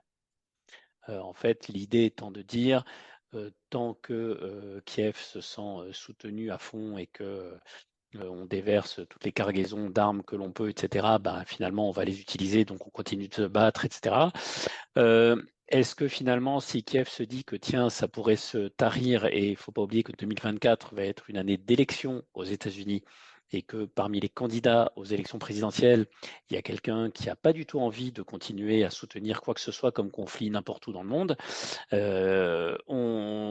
c'est peut-être le moment de se dire, bon, voilà, si j'ai plus d'armes qui arrivent, si j'ai plus de quoi me défendre, si j'ai plus de soutien, il vaut peut-être mieux qu'on se mette à la table de négociation sans trop tarder, peut-être pas avec les mêmes ambitions que ce qu'on avait au moment où on parlait de contre-offensive, etc. Mais voilà, donc là, c'est l'un des... J'ai envie de dire que sur l'Ukraine, on est dans la 2e année du conflit et voire la 2024 sera la 3e année du conflit. On peut se dire que il y a peut-être un espoir qu'on trouve une sorte d'issue ou de négociation qui permettent à tout le monde de mettre un terme à tout ça. Autant au Moyen-Orient, j'ai envie de dire, le risque pour le moment, il est à l'inverse. Le risque, il est à l'inverse, c'est-à-dire qu'on n'est jamais à l'abri d'un débordement. La situation est beaucoup plus imprévisible. Le conflit est beaucoup plus récent encore. Et là-dessus, effectivement, j'ai envie de dire, si l'Iran s'en mêle ou si quelqu'un décide de mêler l'Iran, le sujet, c'est plus du tout le même. Voilà. Et donc là, ça peut avoir des conséquences beaucoup plus compliquées. Donc effectivement, j'ai envie de dire sur le côté ukrainien géopolitique, ça serait plutôt un neutre plus. Sur la partie Moyen-Orient, ça serait plutôt un risque moins, voire moins. Comment on gère dans tout ça? Ben, ça fait partie des risques qui malheureusement ne sont très difficilement intégrables dans une gestion de portefeuille traditionnelle. Et là, on n'a qu'une seule solution, c'est effectivement de garder le cap sur le long terme. Merci beaucoup. Et Maël, un mot pour conclure là-dessus, et ensuite on passera la parole à Sébastien qui nous donnera son point de vue s'il a envie, et on démarrera sur Entrepreneur Invest. Moi, je suis assez d'accord avec David pour la partie ukrainienne. Je pense que si les sondages américains se confirment, je pense qu'ils vont être obligés malheureusement, ou heureusement, je ne sais pas, mais de négocier, de transiger pour essayer de s'en sortir. Pour le Proche-Orient, je suis moins d'accord, parce que si les sondages se confirment, je pense que pour le coup, il a quand même, enfin, il a par le passé démontré le candidat son soutien à des deux belligérants, et donc du coup, je pense pas que ça aille dans ce sens-là. Néanmoins, comme les élections, c'est pas tout de suite, et qu'aujourd'hui, il commence à y avoir une forte pression, j'ai bon espoir que ça s'arrête bientôt, en tout cas que ce conflit s'arrête bientôt, et qu'on échappe à une généralisation du conflit. Ça, on n'est pas à l'abri, mais je suis assez d'accord avec David. Si ça se généralise, là, ça va toucher le monde, plus uniquement cette région. Après, vous savez ce qu'on dit depuis des années hein, dans cette émission, c'est que les marchés, ils intègrent vite, ils digèrent vite, et ils passent vite à autre chose. On l'a vu, hein, là, au mois d'octobre, il y a eu quelques jours où ça secouait un petit peu, et puis ça s'est tassé, et on n'arrête pas de faire que du plus depuis le 7 octobre, ou le 9 octobre, quoi, en tout cas. Donc, difficile de prévoir l'avenir, mais en tout cas, quoi qu'il arrive, les marchés, ils l'intègrent et ils le digèrent facilement. Super, ok, merci beaucoup. Et voilà, on rentre dans la dernière partie de l'émission, une partie qu'on a décidé de consacrer à la société Entrepreneur Invest, où Sébastien Cosson nous a fait l'amitié de venir. Donc, Entrepreneur Invest, une riche actualité. J'ai vu que vous avez été racheté, donc c'est tout neuf. J'ai lu ça, Ouais, pas complètement. Le terme racheté n'est pas, n'est pas, correct. Non. n'est pas correct. Alors, vous allez nous en parler justement. Euh, on va parler 1 minute de ça. Ensuite, on va parler de vos produits et en particulier ceux qui sont le plus représentés parmi les gens qui nous suivent. Et après, on fera une ouverture sur un nouveau fonds qui n'est pas tout nouveau puisque vous l'avez lancé il y a quelque temps, mais qui est du private equity en secondaire et sur lequel on a convenu de travailler ensemble dès l'an prochain et d'approcher. Alors, je vous laisse nous dire quel est le terme correct, qu'est-ce qui s'est passé et qu'est-ce que ça pourrait peut-être changer pour nos clients communs dès l'année prochaine. Ok. Donc effectivement, Entrepreneur Invest avait un actionnariat diffus, en sachant que les dirigeants, fondateurs et managers avaient environ 80% du capital, que les fondateurs sont toujours présents d'ailleurs, l'un est directeur général, l'autre est président. Mais pour faire sortir les actionnaires minoritaires, donc une vingtaine de pourcents, une solution de liquidité a été envisagée sur le marché. Puis au fil des échanges, au fil des mois, c'est un fonds d'investissement qui a racheté cette position, et c'est un fonds d'investissement ce qu'on appelle majoritaire. C'est-à-dire que quand il s'investit dans une société, il en prend le contrôle majoritaire en termes capitalistiques. Pour autant, donc ce fonds d'investissement, c'est Naxicap. Pour autant, ce fonds aujourd'hui ne détient pas la totalité du capital. Certains managers clés se sont relevés au sein du capital d'Entrepreneur Invest, et les fondateurs sont toujours actionnaires significatifs de l'entreprise. Donc c'est pour ça qu'aujourd'hui, c'est une réorganisation capitalistique, mais la société conserve son indépendance en termes de fonctionnement. Et aujourd'hui, plusieurs salariés sont associés au sein du capital de la société. Donc voilà ce qu'on peut dire sur cette réorganisation qui est très récente.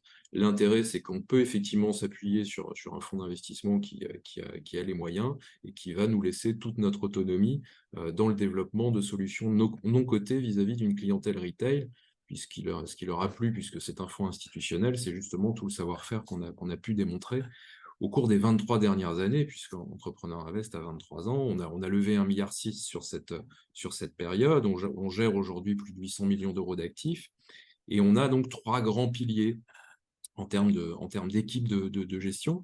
Le premier pilier, le pilier historique, c'est le financement de PME. Donc aujourd'hui, on est le premier investisseur en France sur l'accompagnement des PME, matures et rentables. On est très souvent le premier investisseur professionnel à leur côté. On est sur la partie small cap, donc des sociétés qui font moins de 50 millions d'euros de chiffre d'affaires, mais qui sont déjà rentables. On ne finance pas des startups. Et ce qu'on a montré sur ce segment-là, historiquement, c'est un gros savoir-faire sur le financement en quasi-fonds propres, donc en obligations convertibles. Et ce savoir-faire, on l'a au travers de nos 3 fonds, puisque l'équipe PME gère 3 fonds avec des millésimes différents, mais c'est vraiment 3 stratégies. La gamme Entrepreneur et Rendement, qui est une gamme purement obligataire. La gamme Entrepreneur et Croissance pour les investisseurs qui ont une problématique de remploi dans le cadre de l'article 150 BTR du Code général des impôts. Et puis un FCPI qui permet d'investir au capital et en obligations de société. Alors, je vais vous interrompre une minute. Oui. Si on prend la gamme Entrepreneur et Rendement, donc une gamme purement obligataire, le premier fonds de cette gamme que vous aviez lancé, c'était il y a 8 ans, 9 ans? Plus, c'était fin 2012, donc ça fait 11 ans. 11 ans. Alors, combien de fonds sont fermés et qu'est-ce qu'on a eu comme résultat sur ces fonds qui ont été fermés? Alors, sur l'ensemble des fonds, on a une performance positive. On a une performance qui, aujourd'hui, est entre 30 et 95%. En sachant que, bien entendu, tous les fonds ne sont pas arrivés au terme, nous sommes sur des fonds qui ont des maturités 6-7 ans. Donc, on a de très belles performances. Alors, pourquoi on peut avoir des performances supérieures à 90%? Alors, on a un fonds qui... Alors, quand vous parlez à 90%, c'est 90% sur la durée du fonds, c'est ça? C'est ça. Et on est sur un fonds qui n'est pas terminé, qui aujourd'hui a déjà fait des distributions très significatives. Donc, les investisseurs sont complètement dérisqués, ont récupéré une très grosse part de leur plus-value. C'est un fonds qui fera environ 100% de performance. Sur un fonds obligataire, purement obligataire, ce ne serait pas possible. On est sur des obligations convertibles. Et en fait, c'est justement le fait de se positionner sur du quasi-fonds propre permet d'aller chercher un surcroît de performance si jamais les sociétés sont rachetées en cours de vie de l'obligation. En fait, l'option de conversion, on l'active quand une société est rachetée par un industriel ou par un fonds d'investissement. Et donc, ça arrive assez souvent. Et en termes de statistiques, on peut dire que depuis 10 ans, chaque année, on a eu des opérations de conversion en actions sur nos fonds obligataires. Et donc, ça permet justement d'améliorer la performance naturelle, puisque aujourd'hui, dans l'environnement de taux actuel, sur nos fonds obligataires, on est sur un objectif de rendement de 7% par an. Donc, sur 6 ans, ça fait 45% de rendement. Mais on s'aperçoit rétrospectivement que plusieurs fonds ont fait des performances bien plus attractives. Et par contre, le risque est faible, puisque depuis avril 2016, on a une garantie partielle en capital. C'est toute la force de cette gamme obligataire, et cette garantie, on l'utilise sur l'ensemble des fonds, d'ailleurs, sur tous les investissements obligataires de tous les fonds. On a un risque qui est plafonné à 50%. Si jamais une société venait à faire faillite, pour utiliser un mot marquant, dans le pire des cas, on ne peut pas perdre plus de 50% sur cette ligne-là, puisque le reste est assuré par le Fonds européen d'investissement. Alors, suivant les millésimes, pardon de vous interrompre encore, on avait à un moment parlé de 50, on avait parlé de 70 à un autre moment, et on avait même parlé de 90, je crois, Oui, à un certain 80. moment. On est monté à 80. 80%. En fait, la garantie du Fonds européen d'investissement, c'est une garantie politique. Le FEI, c'est l'outil de relance européen qui dépend directement de la BEI et de la Commission européenne. Et donc, quand la conjoncture économique est très mauvaise, on peut avoir un surcroît de garantie. Typiquement, la garantie à 80%, on l'a utilisée entre le printemps 2020 et le printemps 2021. Donc là, on est en plein Covid et l'objectif, c'est effectivement de nous inciter à financer des PME. Alors la typologie des entreprises, c'est important, ce sont bien des PME qui sont déjà matures, qui font du chiffre d'affaires, qui ont des clients, qui sont déjà rentables. Nous, en tout cas, on cherche des PME rentables. Et donc, on a cette garantie du FEI qui s'applique. On n'est pas là pour financer des sociétés risquées, entendons-nous bien, c'est de l'argent public qui, à mon sens, est correctement fléché pour inciter les acteurs privés que nous sommes donc à accompagner les entreprises dans leur développement. La garantie à 70%, on l'a eu entre fin 2021 et le printemps 2023, où là, tous les investissements qui ont été réalisés sur cette période donc, ont été garantis à 70%. Et puis, depuis maintenant 6 mois, on a récupéré, entre guillemets, notre garantie historique à 50%, qui est un petit peu le minimum. Voilà, on peut penser que si dans 12-18 mois, la conjoncture économique est très, très dégradée, on est à nouveau un coup de boost sur les garanties du Fonds européen d'investissement. Si on parle en TRI, les millésimes qui ont été clôturés, ils ont quoi comme TRI? 6, 6,5, 7, on a quoi? Oui, on va dire que le plus mauvais fonds a un TRI de 5%, et puis le meilleur fonds a un TRI qui aujourd'hui est de presque 14%. Alors voilà, je réfléchis parce qu'on n'est pas sur un TRI normal, sur un fonds obligataire, on est sur un fonds qui a connu plusieurs sessions en action sur des niveaux de conversion très importants. Donc c'est pour ça qu'on va dire que sur le millésime qui fait x2, on a effectivement tous les feux qui sont au vert. C'est tout à fait possible. Ce que je dis, il faut travailler sérieusement et avoir un petit peu de chance. Mais la chance, elle ne vient que si vous travaillez sérieusement. Voilà, la performance moyenne, elle est effectivement autour de 45-50% de performance sur des fonds qui ont une durée d'investissement de 6 ans, 6 ans et demi. D'accord. Alors, justement, je voulais qu'on parle un petit peu de l'illiquidité. L'illiquidité, il faut qu'elle soit rémunérée d'une manière ou d'une autre, puisque l'investisseur, il accepte de se défaire temporairement de son capital. Et ça a été le cas avec les millésimes passés, puisque les obligations classiques, on va dire, vous êtes du high yield, mais comme vous avez la garantie à 50%, c'est comme si on vous retirait presque de force vers l'investment grade. Oui. Puisqu'on ne peut pas avoir les pertes qu'on connaît dans le high yield. Donc ça, c'est un petit peu une bizarrerie. C'est plutôt positif pour le client d'avancer là-dedans. Mais maintenant que les taux du high yield ont vraiment monté, est-ce que vous avez pu suffisamment monter vos taux pour qu'il y ait toujours cette rémunération de l'illiquidité qui soit attractive? C'est-à-dire le nouveau millésime, vous allez prêter à combien à ces entreprises? Alors, on va prêter environ à 12% de rendement brut. Ça, c'est le rendement obligataire, qui se décompose à peu près pour moitié d'un coupon obligataire et pour moitié d'une prime de non-conversion, qui est un gros coupon obligataire qui est versé à la fin. Donc, c'est une partie in fine. Avec ce taux de rémunération, on est très compétitif parce qu'encore une fois, on est sur du quasi-fonds propre. Donc, il ne faut surtout pas nous comparer au crédit bancaire ou à de la dette classique, qui est beaucoup moins cher, hein. Ce quasi-fonds propre va justement améliorer le bilan de la société sans générer une dilution qui serait faite par une augmentation de capital classique, hein, puisque si on améliore le bilan, bah, mécaniquement, en général, on pense à une augmentation de capital, mais là, c'est vraiment l'alternative à l'augmentation de capital qui va permettre d'aller chercher donc un financement bancaire à des taux de 5 ou 6%, par exemple. Donc, on est très compétitif avec ce taux à 12%, d'autant plus si on le compare à de la dette privée ou à des outils de dette mezzanine. Pourquoi? Parce qu'on va chercher justement cette option de conversion qui sera un gain très significatif pour nous si la société se développe bien et si elle est rachetée pendant la durée de vie de l'obligation. La durée de vie de l'obligation, en moyenne, c'est 5 ans. Et donc, c'est aussi pour cette raison qu'on affiche un objectif de rendement net de 7%, hein. La différence entre 12 et 7, c'est pas les frais, bien entendu, c'est plutôt le temps que l'on va mettre à investir la totalité du portefeuille et à rembourser les investisseurs. C'est pour ça que je parle d'une durée d'investissement de 6 ans et demi, puisqu'on investit un portefeuille sur 18 mois en moyenne. Donc aujourd'hui, c'est ça. Le rendement purement obligataire, ça va être en moyenne 12%, mais la possibilité de convertir en actions sur des ratios favorables, elle est bien réelle et elle est accentuée par le contexte actuel. On aurait pu décider d'augmenter nos taux davantage. On a préféré, en fait, en moyenne, hein, chaque cas est différent, chaque cas fait l'objet d'une négociation, bien entendu, entre notre équipe et les PME. Mais en moyenne, on préfère avoir un taux qui reste significatif et se donner une possibilité de conversion vraiment attrayante.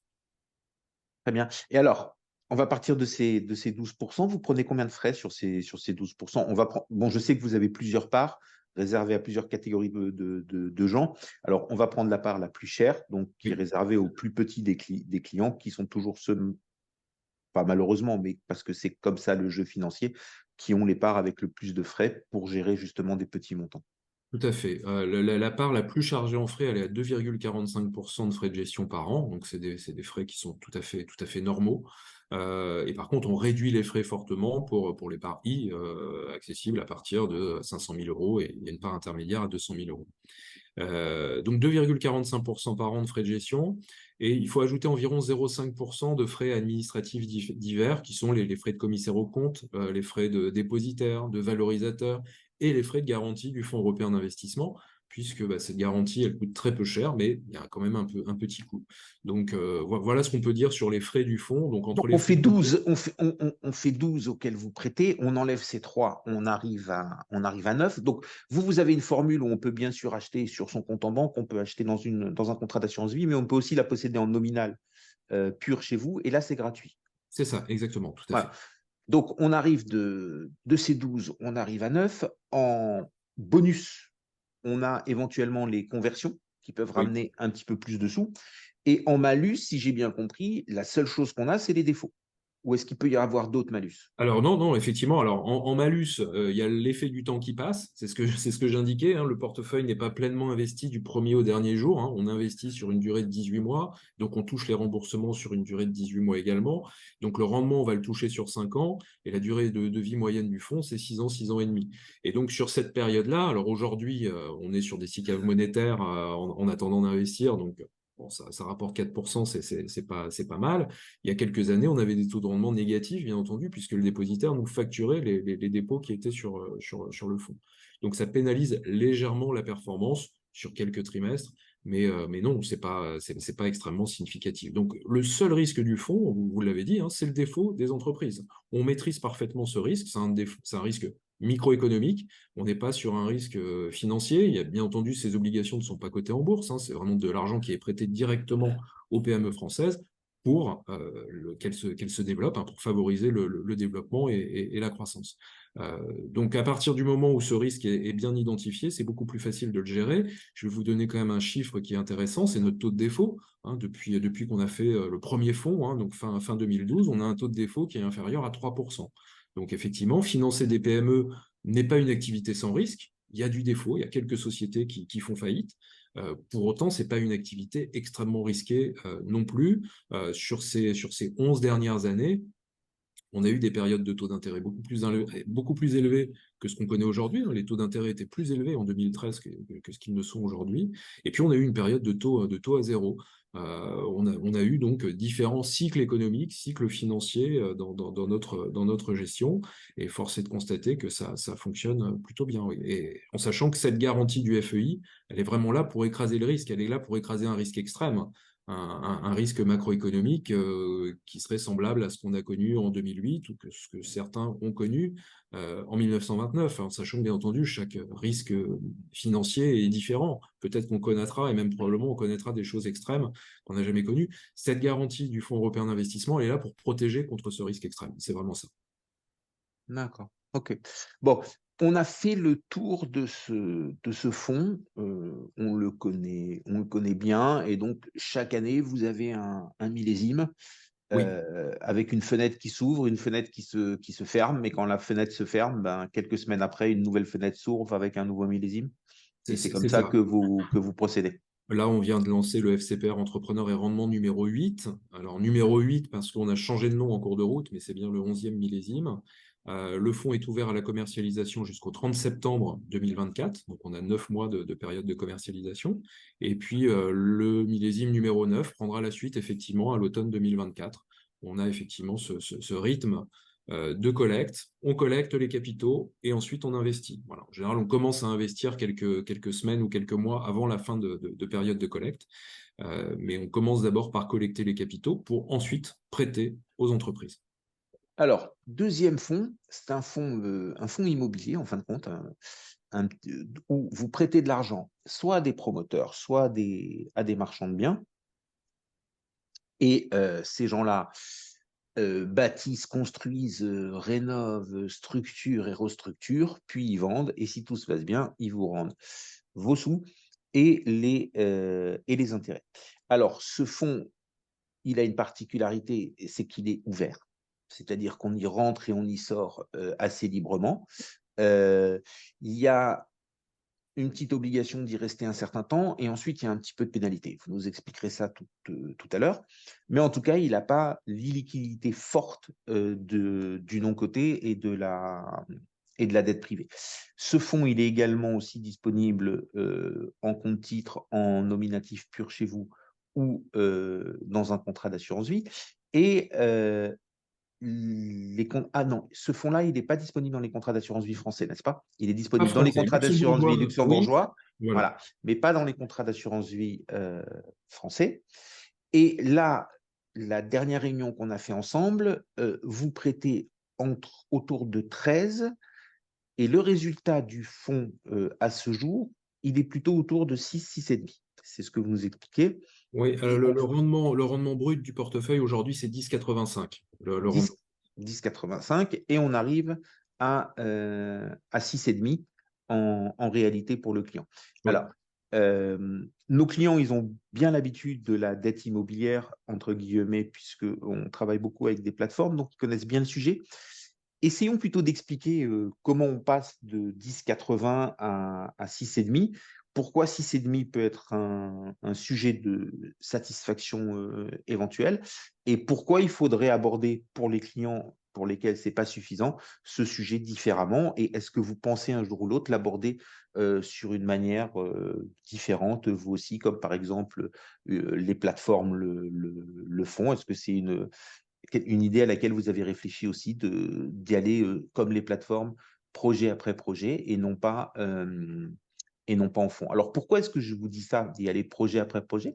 Parce que chaque fois qu'on fait nos réunions, chaque fois que vous faites vos présentations, vous mettez en avant la qualité des produits que vous sélectionnez, qui aujourd'hui est un vrai sujet. Vous expliquez pourquoi vous avez des exigences supérieures, pourquoi vous maintenez cette qualité.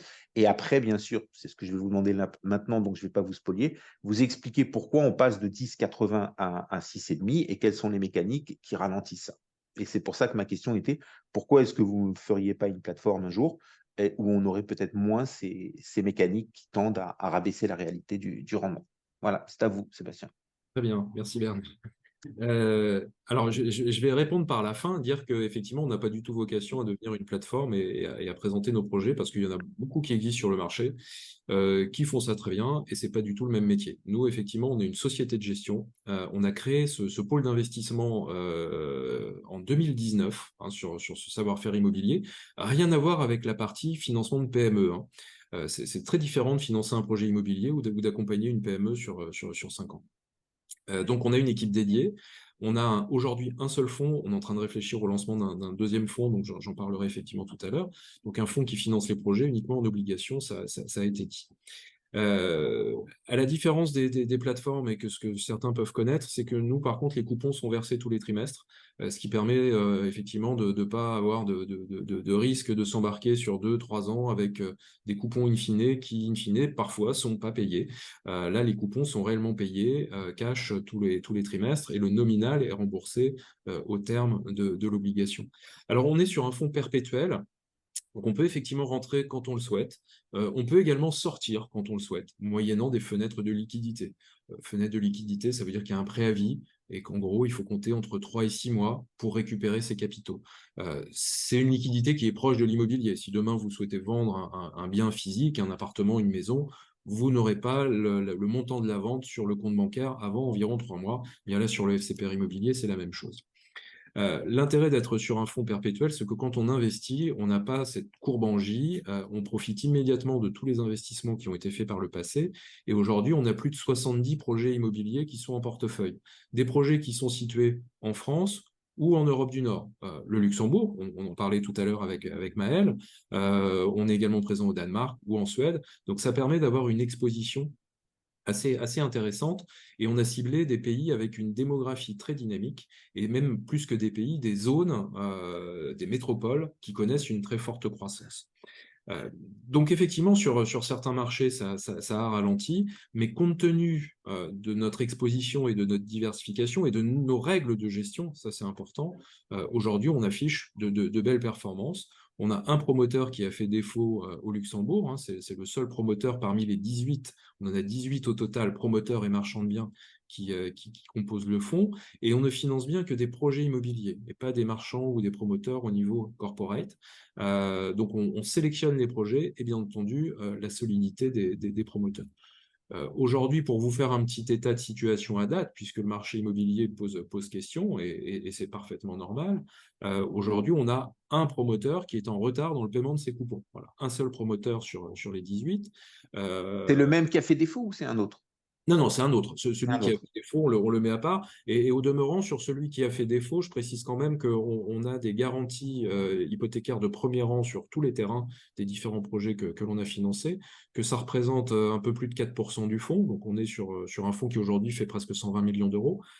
Donc, c'est une toute petite part. Et le plus gros promoteur dans le fonds représente 8,5% du fonds sur plusieurs projets différents. Donc, on a cette granularité qui est vraiment intéressante et qui permet d'avoir un risque beaucoup plus maîtrisé que quand on finance des projets sur une plateforme. Voilà. Il faudrait financer, comme nous on l'a fait, environ 70 projets pour avoir la même diversification, la même dilution du risque. Et vous le savez encore mieux que moi, financer 70 projets se fait pas en une semaine. Et donc là, c'est quelque chose qui est quand même assez intéressant via une souscription dans un fonds d'avoir cette diversification immédiate et cette sélection faite par une société de gestion qui est rémunérée par ses investisseurs. Donc il n'y a pas de conflit d'intérêt, on ne sélectionne que des projets qui nous semblent très, très intéressants. Donc l'environnement de marché est complexe. Pour autant, beaucoup d'opportunités commencent à arriver. On a réussi à saisir ce genre d'opportunités sur les derniers mois, donc des promoteurs ou des marchands de biens qui profitent de ventes forcées, on va dire le mot. Vous avez des acteurs sur le marché qui sont obligés de vendre leurs actifs. Et nous, donc, on peut accompagner essentiellement des marchands de biens qui, historiquement, sont suivis par leurs partenaires bancaires et qui, aujourd'hui, le sont plus, puisque les banques, effectivement, se sont complètement retirées du financement de projets immobiliers. Eh bien, ça nous permet de prendre le rôle de la banque, de prendre les garanties de la banque, à savoir des fiducie-sûreté ou des garanties hypothécaires de premier rang, ce qui nous permet d'aller chercher un rendement très solide avec des sécurités extrêmement solides. Ça, on pourra le faire en 2024 sur un fonds equity, un fonds action, un fonds que l'on appelle value add, pour accompagner ce type d'acteurs en fonds propres, ce qui permettra d'aller chercher encore plus de rendement. Là, sur cette stratégie, on cherchera une performance à 2 chiffres, de l'ordre de 10% net. Et voilà, sur ce segment de l'immobilier, on considère que 2024 sera une année d'opportunité. Il faudra être en mesure d'accompagner les acteurs les plus solides qui pourront effectivement probablement faire leur marché et profiter des défaillances des acteurs les plus fragiles qui commencent à arriver et qui devraient arriver de façon de plus en plus importante sur l'année 2024. Voilà, donc Alors, notre volonté, c'est absolument pas de devenir une plateforme et d'offrir des projets, c'est vraiment de garder nos projets pour nous et d'en faire profiter nos investisseurs via les différents fonds que nous allons gérer. D'un côté, le fonds obligataire, de l'autre côté, le fonds investi en actions. d'accord. Alors, vous nous avez parlé d'un coupon pour le fonds immobilier rendement et je crois savoir que le coupon, vous le versez trimestriellement à vos clients. Alors, on ne le verse pas trimestriellement, on le verse une fois par an. On verse Une un fois par coupon an. de 4% tous les ans au mois d'avril. C'est effectivement un fonds distribuant, c'est ce qui nous avait été demandé par nos partenaires lorsqu'on a réfléchi ensemble à la structuration du produit. Donc, l'objectif de ce fonds, c'est de faire 6% de performance par an, 6% net de frais, dont 4% versés. Et c'est un objectif qui a été rempli et qui, sans dévoiler un grand secret, qui sera rempli en avril 2024. On a une très bonne visibilité sur les prochains mois. Et donc aujourd'hui, on est parfaitement en phase en termes de performance. À noter que le fonds n'a jamais connu de baisse de valeur liquidative. On est sur un fonds qui a une VL mensuelle, qu'aujourd'hui, la hausse de la VL est entre 0,5 et 0,6% par mois. Alors, les performances passées ne présagent pas des performances futures, mais ça donne quand même une idée de la performance du fonds dans l'environnement actuel et de sa capacité à distribuer.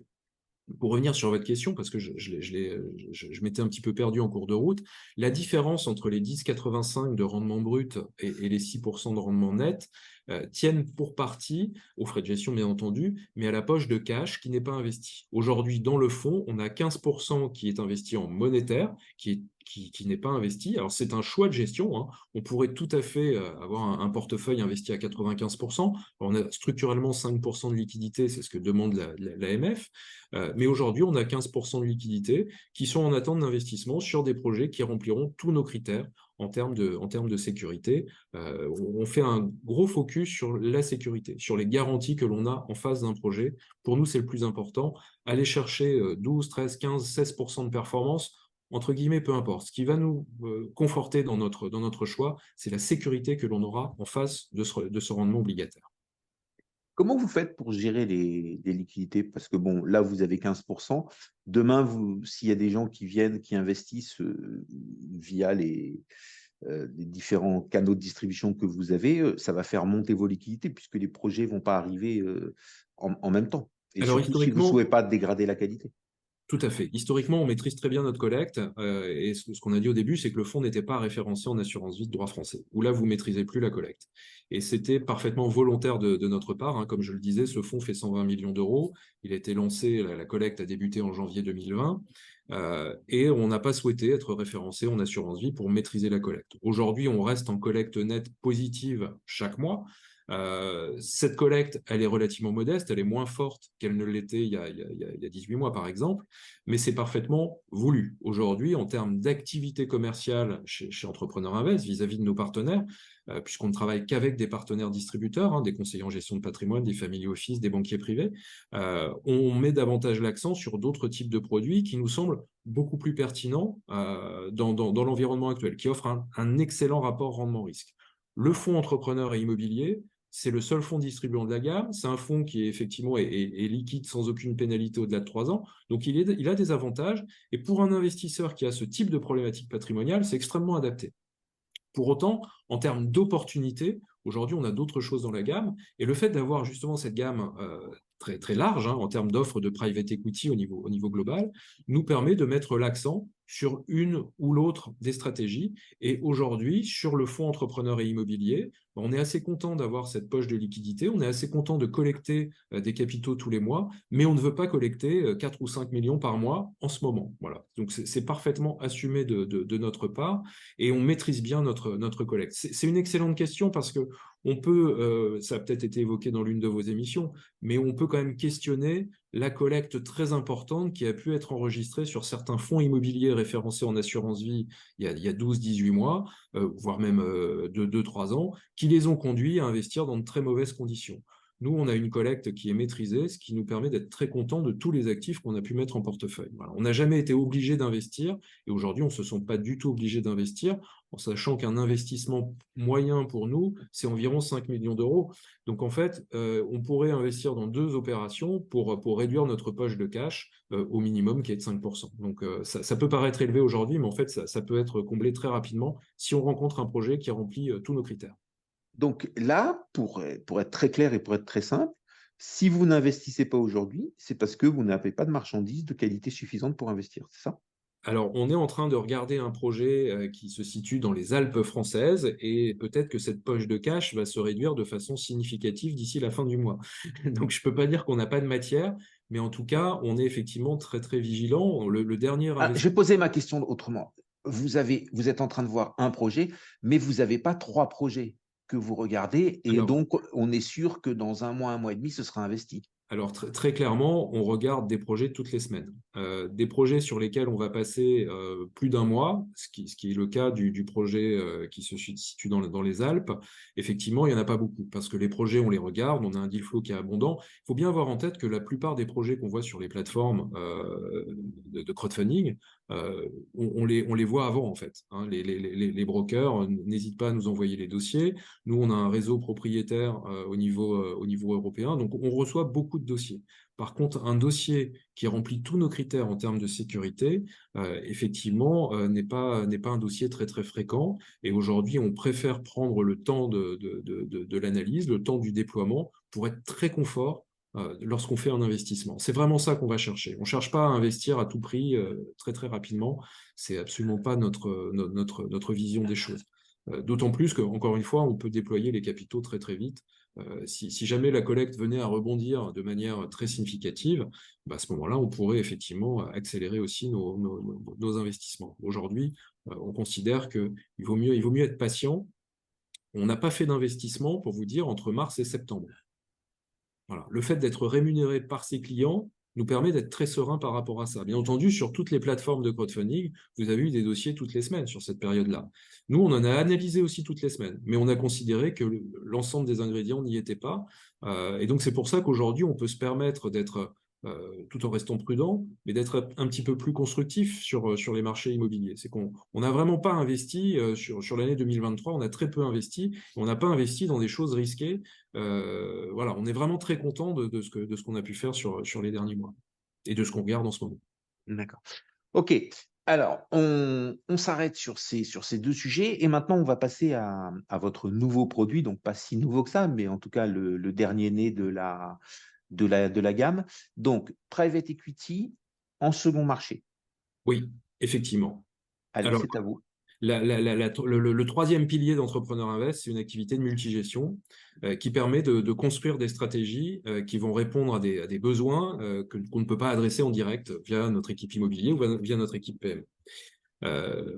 Ce qui manquait, on va dire, dans la gamme, c'est un fonds avec un objectif de performance plus important, même si on a pu voir avec la partie PME qu'on pouvait faire de très belles performances. L'objectif, c'est de pouvoir créer des fonds qui affichent des taux de rendement cibles à 2 chiffres. On a créé plusieurs fonds au cours des 3 dernières années, et puis là, on a créé le premier millésime d'un fonds qui sera une gamme. Hein, je le dis aujourd'hui presque en avant-première, mais la gamme Entrepreneur Sélection Secondaire, elle va effectivement se développer avec le temps, puisqu'on part du principe que le secondaire est la classe d'actifs dans l'univers du private equity qui est la plus adaptée à une clientèle de clients particuliers, une clientèle retail. Alors, quand je dis client particulier, ça peut bien entendu être des holdings patrimoniales.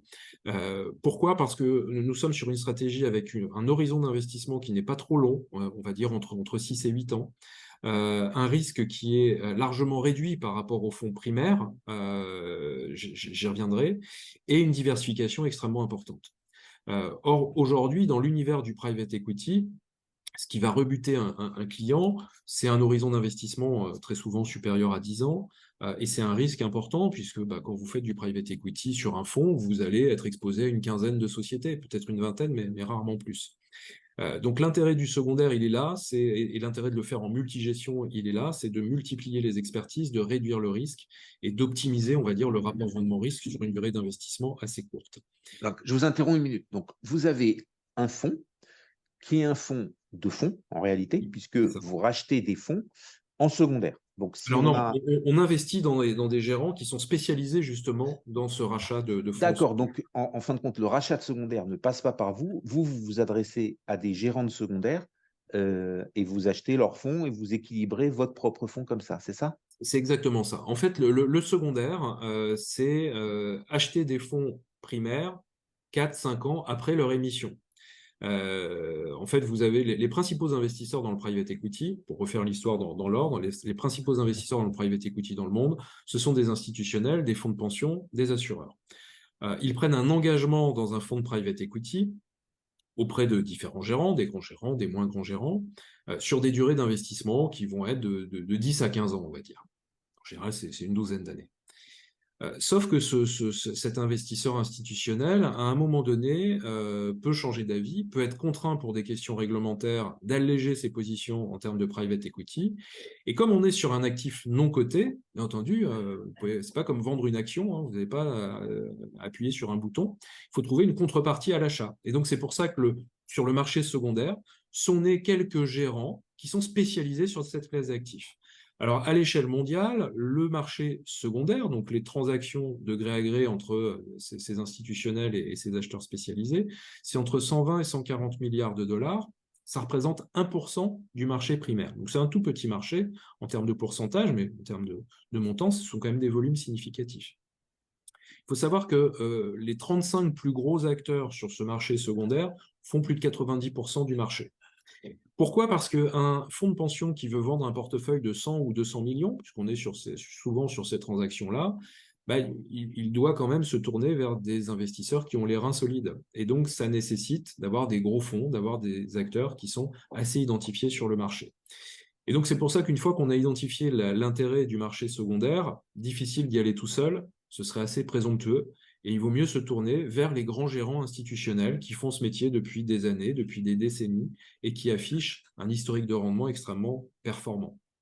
Donc c'est pour cette raison qu'on a créé ce fonds de fonds. Donc à l'intérieur, on va retrouver les gestions d'Ardian, de Capital Dynamics, de Committed Advisors, de Mantra, qui sont des gérants spécialisés sur ce segment du secondaire. Donc nous, on investit dans les fonds directement, et ces gérants-là vont racheter des portefeuilles. Alors, attendez, je vous interromps. Dans le fonds de fonds, il y a toujours quelque chose qui est un peu délicat, c'est les frais. C'est qu'on ajoute des frais à des frais. Oui. Et alors, comment est-ce que vous vous êtes organisé ces frais? De quel montant ils sont? Et comment est-ce que ça va impacter la rentabilité future et la rentabilité réelle?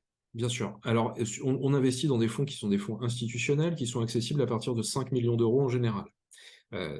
Ces fonds ont des frais très faibles, de l'ordre de 0,9 ou 1% de l'engagement en général. L'essentiel de la rémunération, souvent, c'est le carry d'intérêt, c'est-à-dire la commission de surperformance. Si ces gérants délivrent de la performance, à ce moment-là, ils prennent une partie de la performance. Donc, c'est très bien parce que c'est du gagnant-gagnant. Nous, dans notre fonds, outre ces frais indirects, qui sont les frais des fonds institutionnels, on a sur la part la plus chargée des frais à 1,95% par an. Ça, c'est la part la plus chargée, qui est accessible à partir de 30 000 euros. Donc, nous sommes sur des frais, effectivement, qui sont très raisonnables pour une qualité de gestion institutionnelle, puisque historiquement, ces gérants affichent des rendements supérieurs à 15% net, voire à 20% net de frais. Et nous, donc, notre objectif de rendement net de frais sur la part la plus chargée en frais, c'est 12% par an. En sachant que cet objectif de rendement, il a été calculé sur les performances passées, qui bien entendu ne présagent pas des performances futures, mais ça ne s'est pas fait au doigt mouillé. Donc c'est important de bien avoir ça en tête, c'est de se dire que sur notre fonds, on a 1,95% de frais de gestion et 12% d'objectifs de rendement annuel pour les investisseurs. Donc les frais sont tout à fait modestes, je dirais, ce qui fait une performance de 80% sur une durée d'investissement qui sera de 6 à 8 ans, mais la plus grosse distribution, elle est prévue pour fin 2009, deuxième semestre 2029, pardon. Donc dans 6 ans, normalement, selon nos scénarios, les investisseurs seront complètement dérisqués et on aura remboursé plus que le nominal au second semestre 2029. Donc voilà ce qu'on peut dire sur ce fonds secondaire qui aujourd'hui est vraiment l'opportunité du moment. Pourquoi? Tout simplement, on parle de l'évolution des taux d'intérêt depuis le début de cette émission. Les principaux vendeurs, vous l'avez compris, ce sont des fonds de pension, ce sont des assureurs, qui sont bourrés de produits obligataires, structurellement, dans leurs allocations d'actifs. Or, un fonds de pension qui doit avoir 70% d'obligations, s'il en avait 70% il y a 1 an et demi, aujourd'hui, il en a beaucoup moins, puisque mécaniquement, les taux ont monté, la valeur de son portefeuille obligataire a baissé, a beaucoup baissé, puisqu'on est sur des baisses de l'ordre de 20 à 30% en fonction de la maturité des obligations, puisqu'un fonds de pension n'a pas que du 10 ans, il a aussi des obligations à 20, 30 ans, voire plus. Donc aujourd'hui, ces investisseurs sont contraints de vendre leur portefeuille de private equity, qui ont plutôt bien performé, il faut être très très clair, pour racheter des obligations. Parce qu'aujourd'hui, le private equity peut représenter 25% de leurs allocations d'actifs, ce qui n'est pas possible en termes de risque, en termes prudentiels. Donc, ils doivent alléger leur portefeuille de private equity pour racheter des obligations. Voilà. Ils doivent en fait rééquilibrer leur allocation d'actifs. Ce qui fait qu'aujourd'hui, il y a beaucoup de papiers qui se présentent sur ce marché secondaire avec un nombre d'acheteurs potentiellement limité, comme je vous l'ai expliqué. Et aujourd'hui, les décotes qui, historiquement, sur longue période, sont de l'ordre de 10%, entre la dernière valeur liquidative et le prix de transaction, eh bien, aujourd'hui, ces décotes sont proches de 25 à 30%. Donc, il y a vraiment une fenêtre de tir qui va durer quelques trimestres, qui a commencé il y a quelques trimestres et qui va durer encore quelques trimestres, pour profiter donc d'une décote qui est anormale, qui est liée donc à ces conditions de marché, à cette forte hausse des taux que l'on a connue. La dernière période où on avait connu une décote de l'ordre de 20 à 30%, c'était en 2008-2009. Suite au krach financier. Et les millésimes de secondaires qui ont été lancés à ce moment-là ont affiché de très très belles performances. Alors, je vous interromps. Le fonds, c'est un fonds perpétuel ou c'est un fonds à fenêtre? Non, c'est un fonds à fenêtre. Il va être ouvert à la commercialisation, enfin, il est ouvert à la commercialisation jusqu'au mois de juin 2024.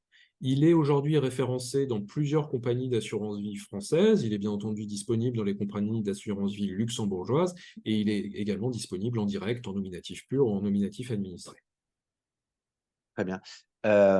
Ok, bah, écoutez, c'est très bien.